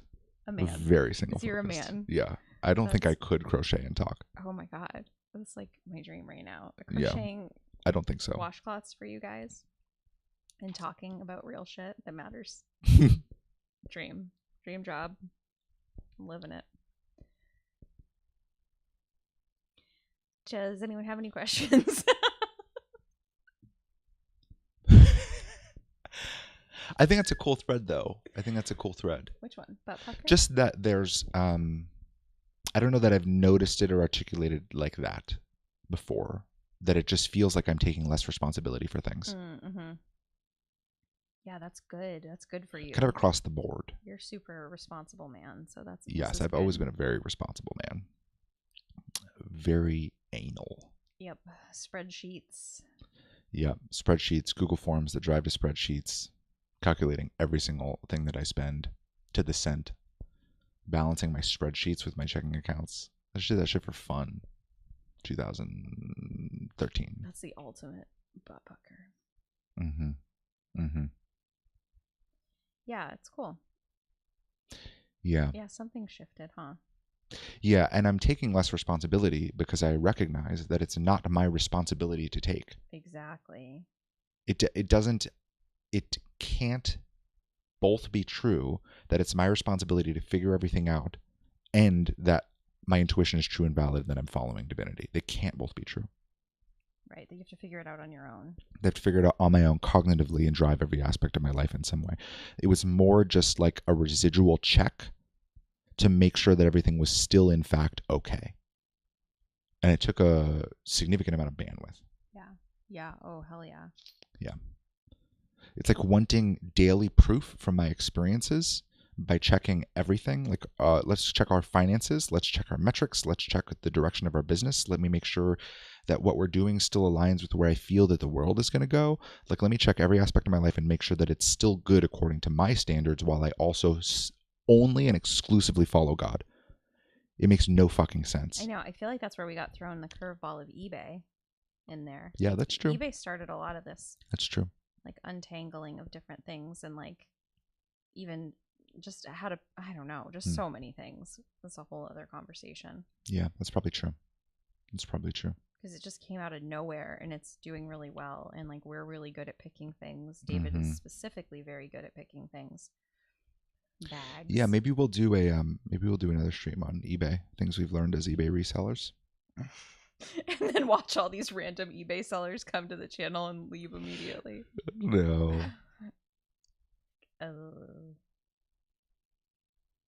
We'd probably name it something else. Yeah, for Things sure. we learned about God by eBay Yeah. reselling. Yes. Oh, I'm trying to figure away. out how to calculate sell-through. Mm-hmm. Anyway. I know. I'm hoping for some more engagement. Can somebody say something? Yeah. I was going to go to outro music. You want to keep talking? Oh, I don't know. I just felt like there was like one other little There might be. Well, let's see. blip in the field. We'll play some music anyway. Change up the jams. Or change up the vibes. Oh.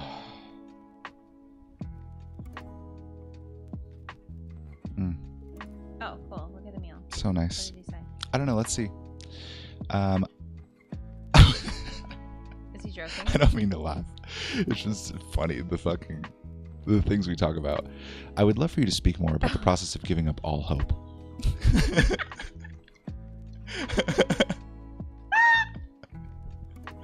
I don't know why that's so funny to me. That is so fucking funny. So we're like talking about eBay and like, Oh. oh yeah, giving up hope. Damn, Emil, that's a rough one. Mm-hmm. I remember when Nick hit that place. Yeah. And it was like, it seemed like it was supposed to be sad or something, or like, but it wasn't. Mm-hmm. Like, it was like really liberating. And it's so hard to describe. Yeah. Like, it feels like it's wrong and like, well, we're supposed to have hope. Like, hope is good. Like, hope for the future. That's why we like have offspring. Like, that's why we do any of this. Like, it's all for the future. Hope for our children. Okay. Well, let me pause this outro music and we'll get back into this. Let's get back into speaking more about the process of giving up all hope. I love that question. Me too. Thanks, Emil. Yeah. He's like, these two fucking guys, David and Miriam. It's taking you on a roller coaster. Yeah, I don't know about the process, but the reason for giving up hope is because at some point I think it's important to recognize that the calculation we're making of whether or not we're going to trust our intuition, follow God, be light, validate our intuition, like, is this actually real? Is this what we're doing? A piece of that calculation is what we're going to get for it in the future, what it's going to do for humanity in the future, how good it's going to be for us personally and for us collectively. And as long as that's a piece of the calculation, it's like there's a little sliver of faith that we put out with conditions, like it's a fucking Ethereum contract with God on the blockchain that we fucking lock this shit away of once I witness myself have an impact, or once I witness myself be solid in some tangible way, or once I witness myself be some new iteration of myself, or make a bunch of money, or once I'm received a certain way. We build and stitch up these little narratives and these little fantasies, and then we lock them into a contract on the blockchain with God, and then we say, I will release my faith to you, God, once these conditions are met in the future. And until then, I'm going to go along for the ride, and hopefully this works out. Yeah.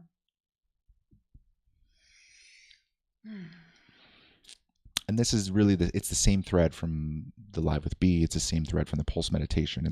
Everything's been kind of driving here recently from B too. Cool. Of an embodied hopelessness.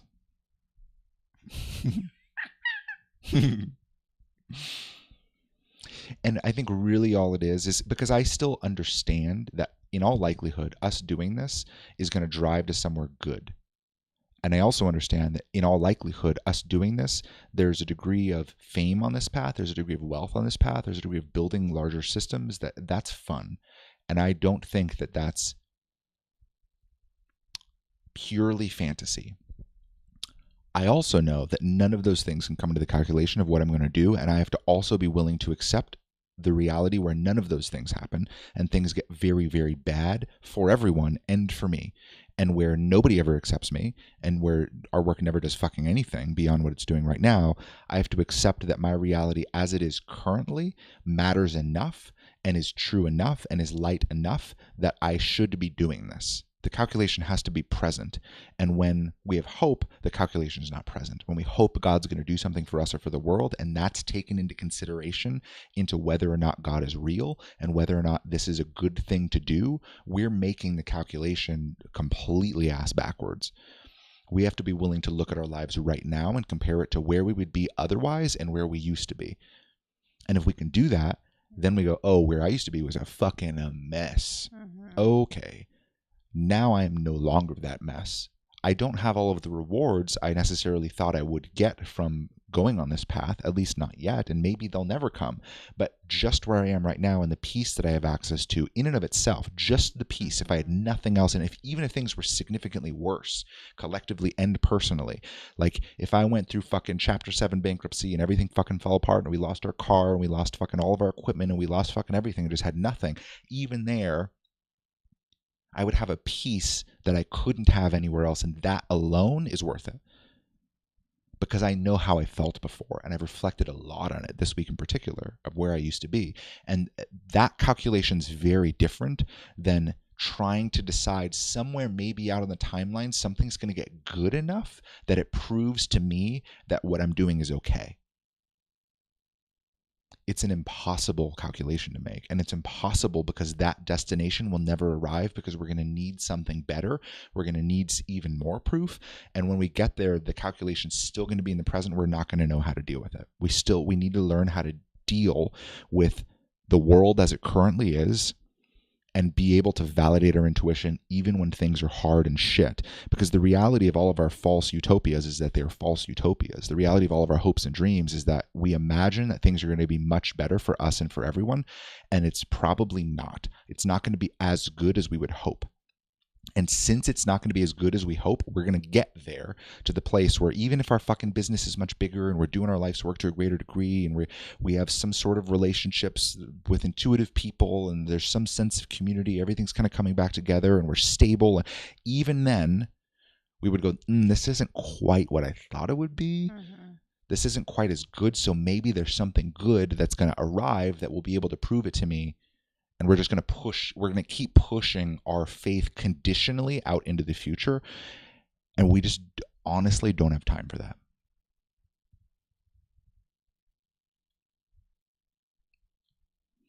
The way the world is going, it's only going to get harder to trust ourselves, trust our intuition. Things are, in all likelihood, going to get significantly worse. Points to me. In all likelihood. Things are in all likelihood going to get significantly worse. I agree. I mean, you drive that point in the second paradigm, but I agree wholeheartedly. And if we're going to live in that world, like what are we really waiting for to validate our intuition, you know? Like if that future reality is never going to arrive, then we have to be able to make that consideration sooner.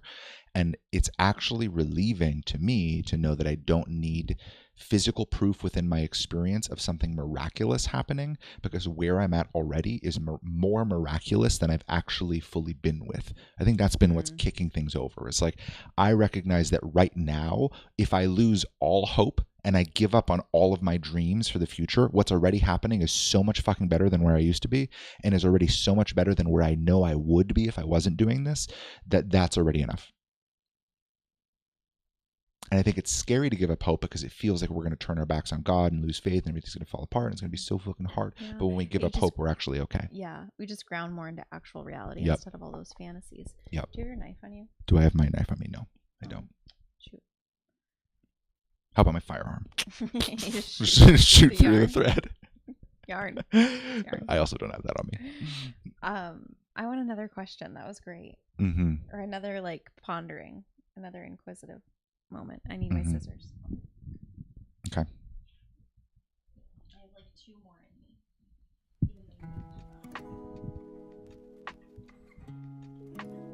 me. I like having music. It's kind of fun. It's like hold music. Yeah, we're just out here in the elevator asking the deepest questions. Let's go even deeper, shall we? Let's take it to basement level 2. 1 layer deeper. Pushing the button in the elevator, dropping down. It's a tight space over here, guys. Ben, what do you got? I'm calling you.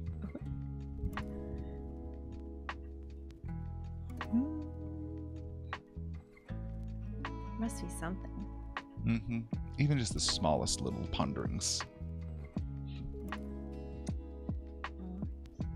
Polar washcloths complete.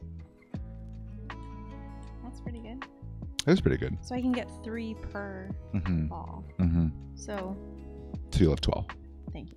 Actually, you'll have 15 if you do them all. 15. Wow. Mm-hmm. That's pretty good. I probably won't sell that many things to tell him. Yeah, eventually. Over time. All in due time. Will you send them with the refills too? Like so desperate. Yeah. Here's another washcloth. Jesus. Thanks for getting a tincture. Here's a washcloth. Oh, you ordered something from eBay? Here's a washcloth. Just random people.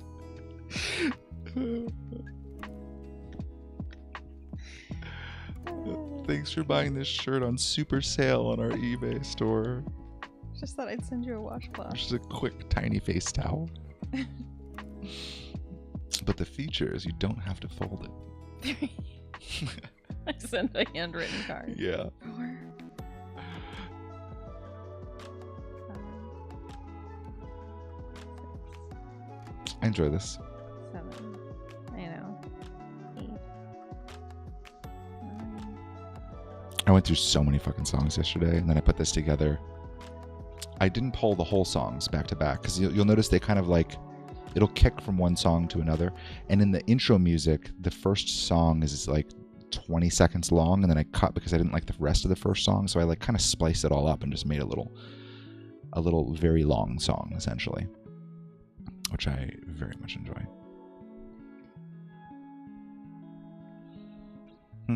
All right.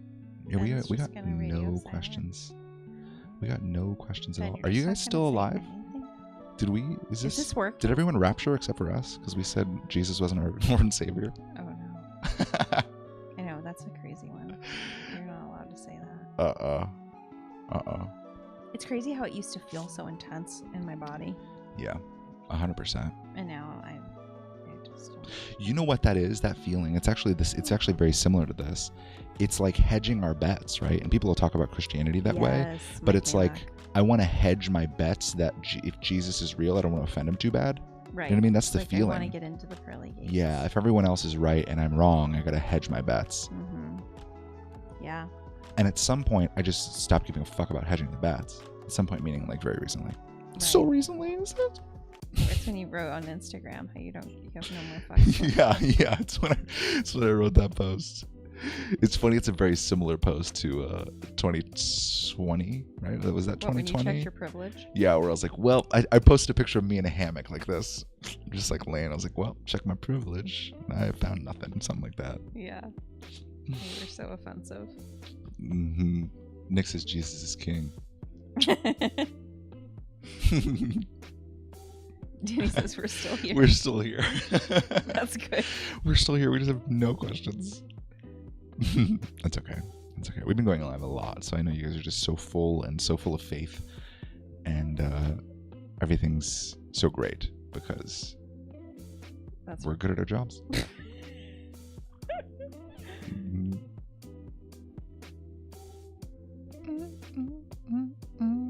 Yeah, but you guys are all intuitive as fuck, so why don't you pull a feed from someone that's going to watch this in the future? That's kind of fun. Yeah, of like what That's they fun. would be wondering. Mm-hmm. Like, I feel like, Emil, I feel like that was a good question for that Very. too. Very. Make it a challenge. It's like, I am intuitive as fuck.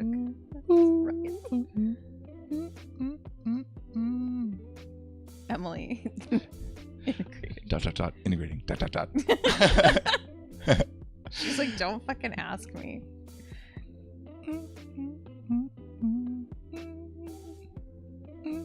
Just gotta do some hi-ya kicks over there, Emily. Some handstands. Mm-hmm. And you'll be integrated. I actually like these little interludes. This is kind of fun. I like that we have music, so we can just kind of chill and be quiet. You know? I'm just really fucking proud of it. I'm just so stoked about it. It's awesome. It actually makes me want one more because I'm playing our outro music just kind of over and over again here. But maybe I can make like an interlude.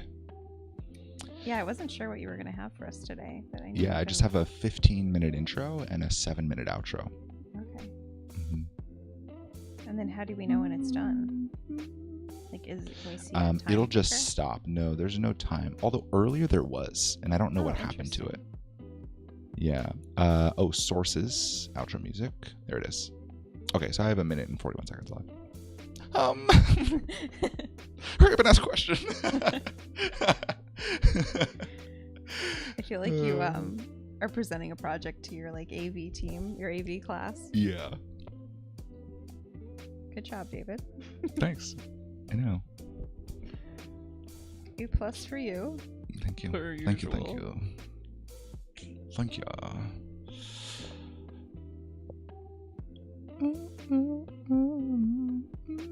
Oh, what did Danny say? Danny says, ... integrating ... No, that's what Emily says. I know, but Danny says, yeah, it just feels like a bunch of loose threads I'm trying to stitch together, but then I forget what I was just thinking about. So yeah, brain mush.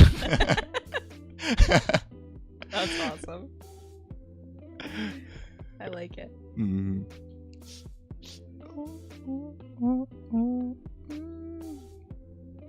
Yeah, I think the main point in everything from here on out is like how good you actually are. Mm-hmm. And how there's nothing wrong. And like there really isn't like any sort of lever that you could move in your life that would make it suddenly better. Yeah. We always think it would be money, but that's not it. Yeah. Yeah. Emil says he liked the explanation about hope. It helps me give up more. Good. Mm-hmm. That's great. Yeah, that's what we're going for. I feel like I'm in the process of tracking down all of my wandering hopes. Oh, that's cool. Mm-hmm. Oh yeah, you'll get there. Yeah, they just keep coming. Hey, I'm glad you got a ticket for live Office hours. I know. That's cool. That is very cool. No, there's still 7 more left? How many are total? Or 5 more left? Sorry, I was putting back on the Emil and Danny music. will be there. And then whoever else feels called. And that's in April, right? Yeah, there's still probably 6 more, I think. I forget how many spots. I think there's 8 spots. Oh, 8. Oh, There's so 8 6. spots. So yeah, I think there's 6. Because Danny and Emil. Yep. Yeah. But if you guys don't know what that is, it's essentially like a group live channeling session where you can come on and ask questions, and there's a transmission at the beginning, and it's office hours with B. So yeah, if you like our channel content, then definitely, that's a cool place to get some time with B. It's like going to a live event and like but like intimate. Yep. And then you can keep the recording. Mm-hmm. So you can kind of just lay and just receive the transmission and whatever you need to get. Yeah, it's like an Ask Me Anything. It's kind of cool.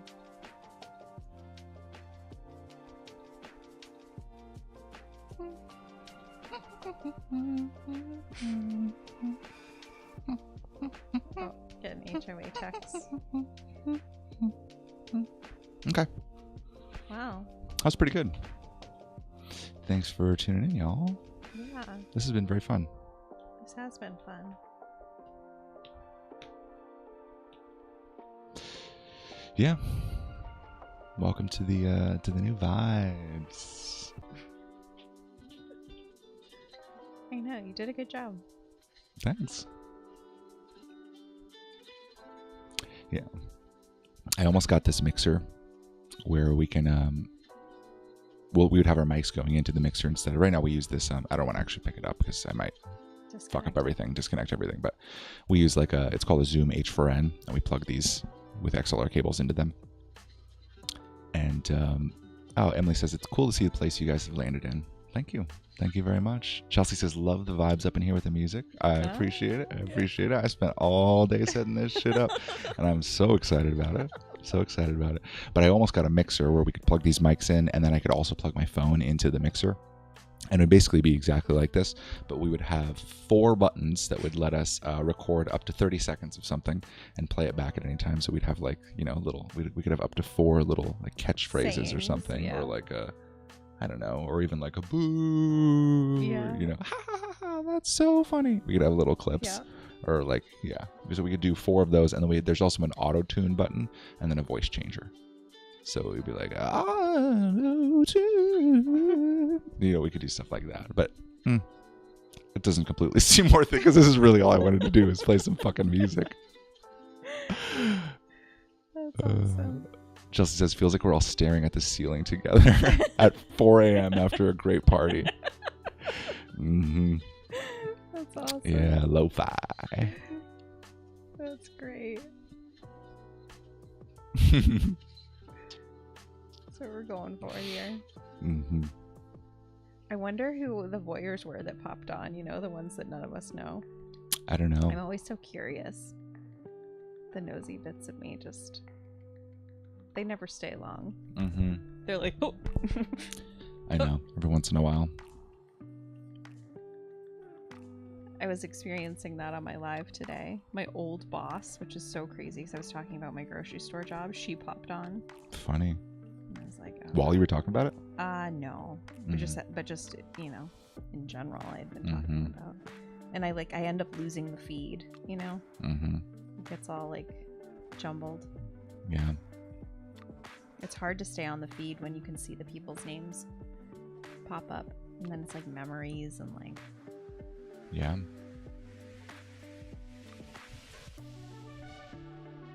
And she was really like excited for us when we lived in Texas in that big house. Like that was like, oh my God, Miriam, this house is amazing. Yeah. Like it's just funny to like what people can engage with. Yeah. Yeah. And then meanwhile, I'm like, if you wear a mask, you're participating in Satanism. Like that's what my stories say. Yeah. Videos. And then my other videos are of our huge ass house, or empty huge house. It's just funny.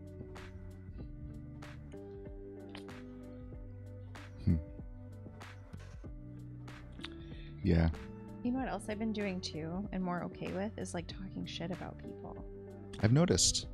Like I feel so good about it. I've noticed. I feel good about it too. It's so liberating because before I would have a butt pucker for sure. Yeah. Especially like live. Like I can do it on a one-on-one. I know. I don't know that I would have played that Matt Kahn video either. Oh.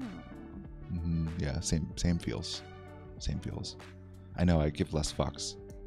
And I also feel like I have an easier time talking about myself. I mean, it was also because I went through my whole fucking channeling journey and whatnot. Yeah, my whole life. But I've noticed the same thing.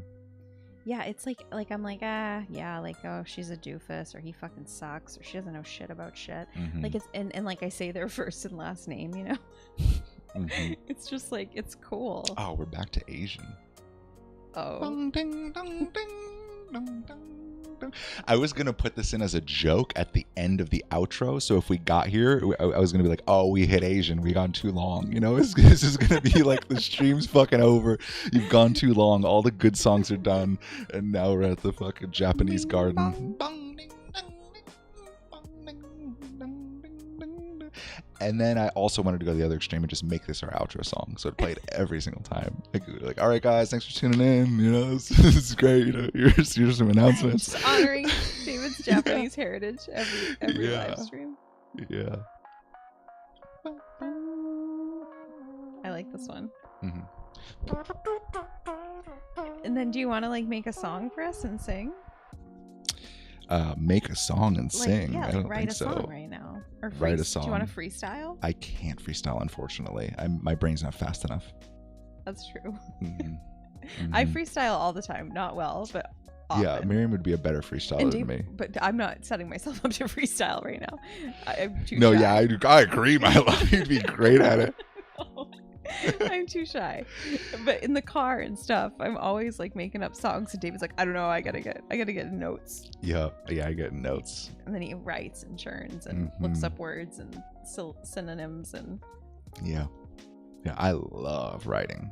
Writing lyrics is very fun. But yeah, well, maybe you can come back with a song next time. Maybe it's next time that Japanese. yeah, right to these next, specifically the Japanese one. Bang, dang, ding, ding, ding, ding, ding. Do I have to do it in like an Asian voice too? Oh, heck yeah. Yeah. 本当にね. What's that mean? Wow. Oh, that's wow. Basically, yeah. Wow, that's an intense wow. Yeah. 本当にね. Hontani ne? Wakatanai. I don't understand. ありがとうございました. What's that? Thank you very much. So aggressive. I know. Well, that's the Asian man voice. It's like I'm just trying to get back to my roots. That's so intense. これはいくらですか? Excuse me, how much is this?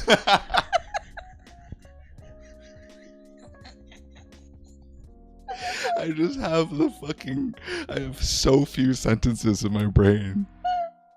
It's so aggressive. I just imagine you walking up to someone. これはいくらですか? It's $1, man. It's $1. It's $1. ありがとうございました. どういたしまして. You're welcome. Oh, that's good. That one got me.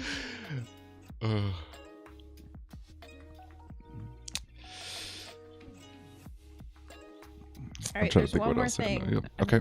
I was trying to think of other Japanese words. Oh. Oishii ne. Tastes good. Gochiso-sama desu ka? Thank you for the food. It's been a while.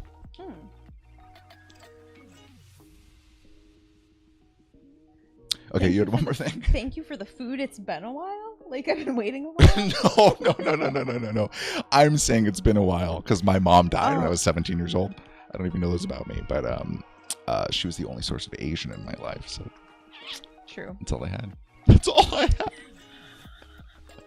had. You were saying, yeah, thank you for the it's just food. thank you It's for the been a food. while, like Thank I you was for the- saying. It's been a while. Oh, fuck, that's awesome. Man.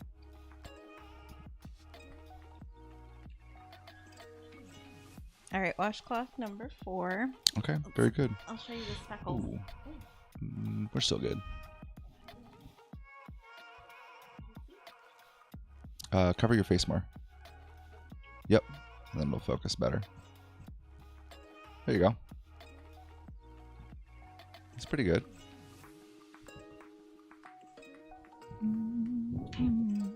That's it. It's speckly. I thought it was cute. It's hot under these lights. Mm-hmm. Yeah. do I still feel like there's one more thing? I don't know that I have the thing, but I just feel one more thing. There's like one more thing.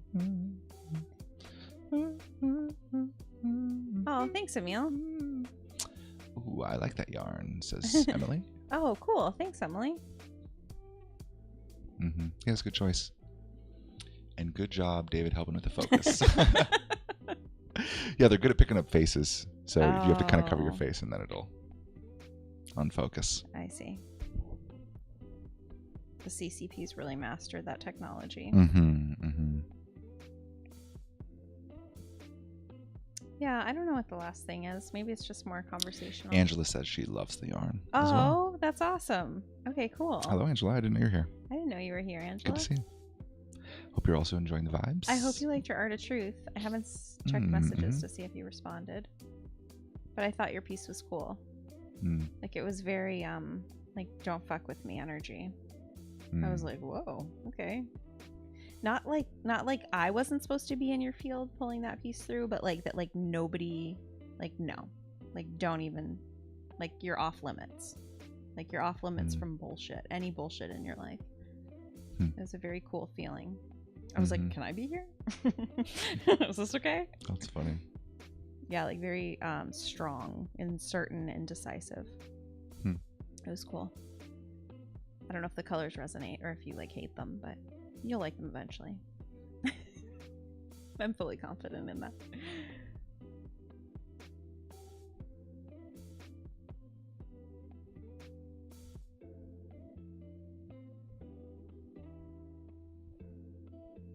Emil, I could see doing an Art of Truth piece for you at some point. I think that'd be cool. I was thinking about opening it up back again, but it doesn't feel totally here, but maybe we could just do something off the record.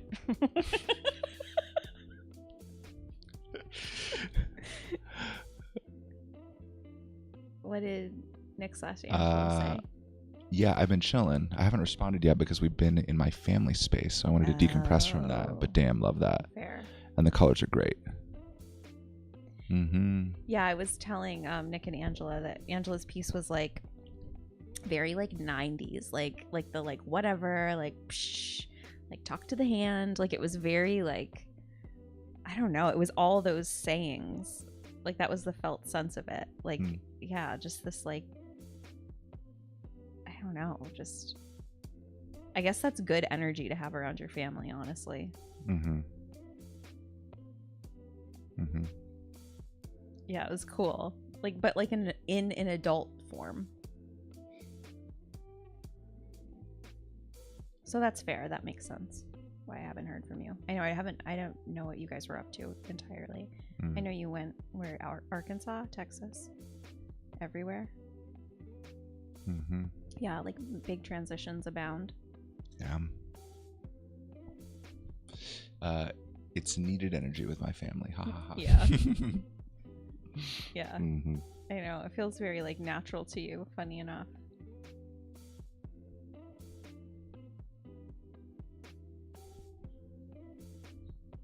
It's cool. I like doing them. I like being in that space. I like all the messages that come through. I don't always share them because I don't even always remember them, honestly. But there's like so much that comes through. Like even just for me personally too. Like I'll get messages and I'm like, oh, that's cool. And then it just keeps going.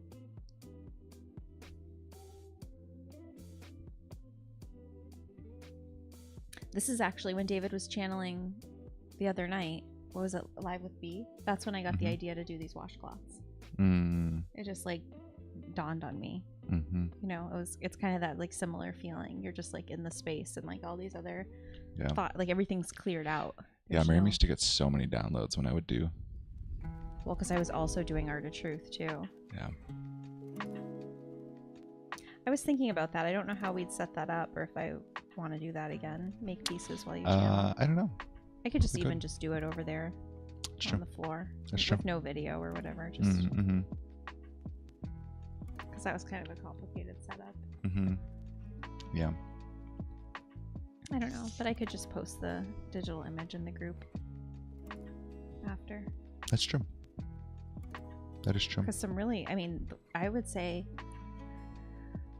Oh, I mean, it's kind of a mixed bag, but a lot of my coolest pieces, I think, came through while you were channeling. Yeah, we already have a Art of Truth group in the community that's set up. It's still private, so you guys can't see it, but we were going to set it up, and that's where you were going to post your pieces. Oh, let's do that then. So we can make it public, and then you can post them there, and then any other pieces that you have too, you could always post there. And you guys could post yours. And then that was the original idea too, was that if you guys post your own Art of Truths, that'd be cool. Could talk about them. Yeah, so we'll have a little Art of Truth space. Yeah, I can make it live, but I guess I'll make it live when we post something. Yeah. Yeah.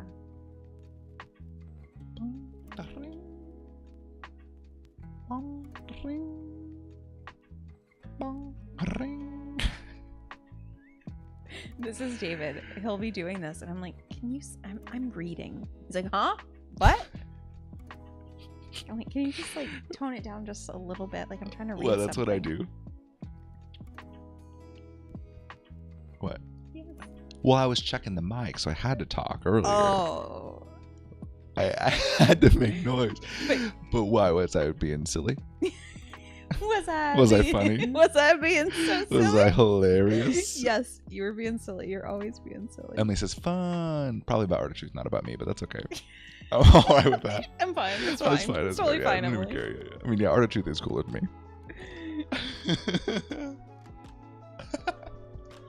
It's funny. I was just thinking. I was like, oh, is Emily due for another new one? And I was like, no. I was like, but I bet Danny could use a new one. That would make sense to me. Because Danny's got that fucking crazy ass Indian dude that nobody has. This is the most insane piece. I remember I was terrified. Remember, Danny? I was so scared. And I like didn't even want to tell you. I was like, this is your piece. And you were like, oh my God, I love it. This makes total sense for me. I was like, what? Yeah, that's funny. It just looked like an Indian chief. Yeah, it looked like a full portrait. Like I had done it intentionally. Consciously. Yeah, like like I'm a real artist. It's like, no. This is fucking scribbling. I'm a scribble pastel waster. That's awesome.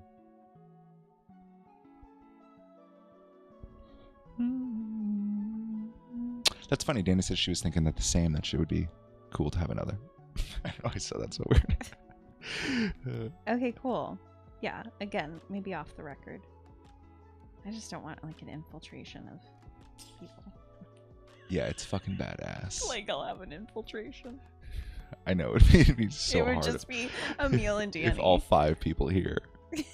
Everyone already has one. I know. Oh, Chelsea doesn't have one. Not yet. I feel like I would do Johnny before I do Chelsea, honestly. That's kind of funny. That's just me, though. Man, I gotta get more songs. We burned through my 7 minutes, and then I went to the 15 minutes, and now we're back on the same 7 minutes. Oh, okay. I know. Well, maybe we're done. I would love one. I would love to have one day. I would also love one for Johnny. Yeah. That would be cool. I know. I feel like I could do like a whole family tree. Wow. Yeah, for all of you. I think that'd be cool. I feel like it'd be cool to like do all of you as individuals and then use your pieces and then put that all together in a 4th one or a 5th one, depending on how many more babies you have. And then, yeah, that would be cool. And then like use the colors from each of you. Because I just feel like you have like a really strong family dynamic over there that needs showcasing. She says, oh my God. She loves it. She loves it. We just make shit up. Imagine if Well, she put like crying laughing, so it could be like, oh my God, that's the craziest thing I've ever heard. Oh no, she says, I would love that.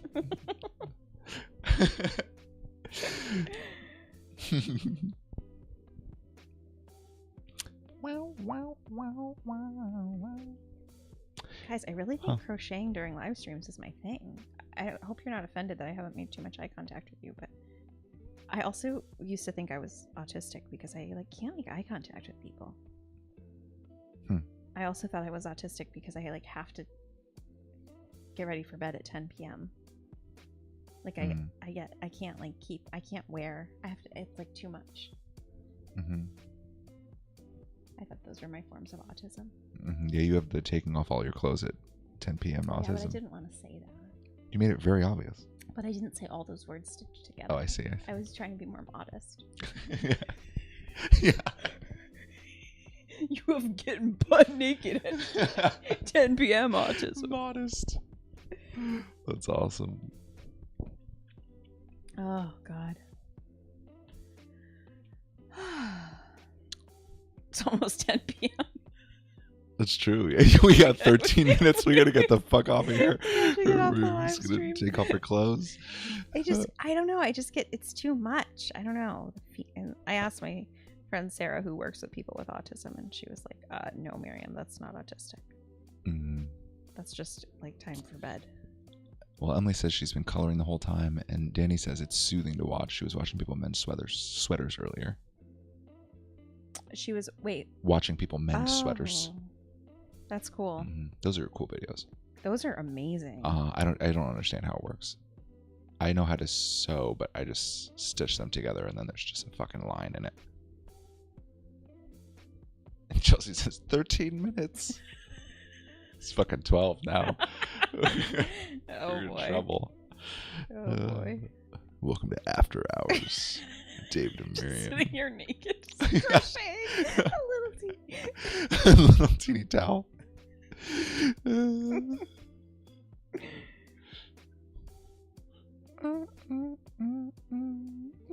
I know. I feel like that's why, like, this is a totally different thread, but Danny, the, like, watching people, like, mend sweaters and all of that, and, like, oh, God, I can watch that shit for days. It's so nice. And I was thinking, like, there's something, the same thing that I find with, like, resellers and people, like, sharing, like, oh, and then I found this, and this is the tag to look for, and, like, I don't know, there's something so soothing about that, too. I love, like, watching people go shopping. It's, like, so just mindless, I guess. But also interesting and intriguing, and you're, like, immersed in the experience with them.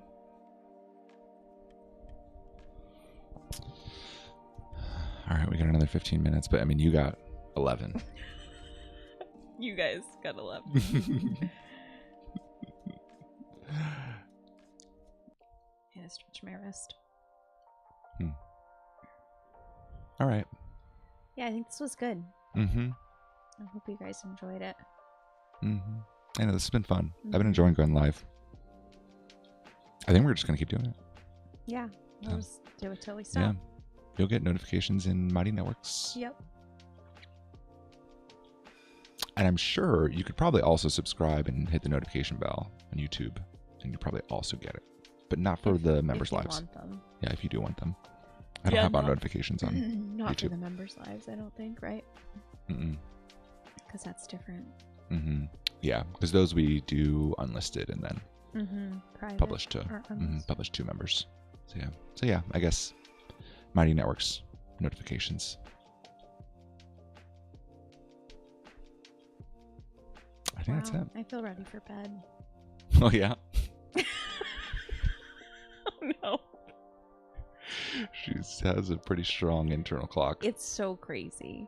It's not even, Yeah, but if we're watching something, she can sometimes stay up a little bit later, like maybe to 10:20. Yeah, that's pushing it. And then when I fall asleep, I fall asleep, at least lately, like out. We went on that big walk the other day. I mean, I guess so, but like if I like go down to pee or something, you'll wake right up. Bunny, where'd you go? What are you doing? What are you doing? Yeah, but then I go right back out. That's true. Then you do go right back out. I just need to know. And do you even like do you remember that? Do you remember waking up like that? So it's more just yeah. Your soul's already left your body. And you're just, well, hopefully not. or you think the soul stays in the body when we sleep? I hope so. Fuck. I worked so hard to integrate this thing. Yeah, I don't know. That's a good question. Maybe that was the last question. What? Emil says your eyes suddenly got all droopy. Mine? Yeah. Thanks, Emil. You sure know how to talk to a woman. He's cracking up right now. I know it. Thanks, Emil.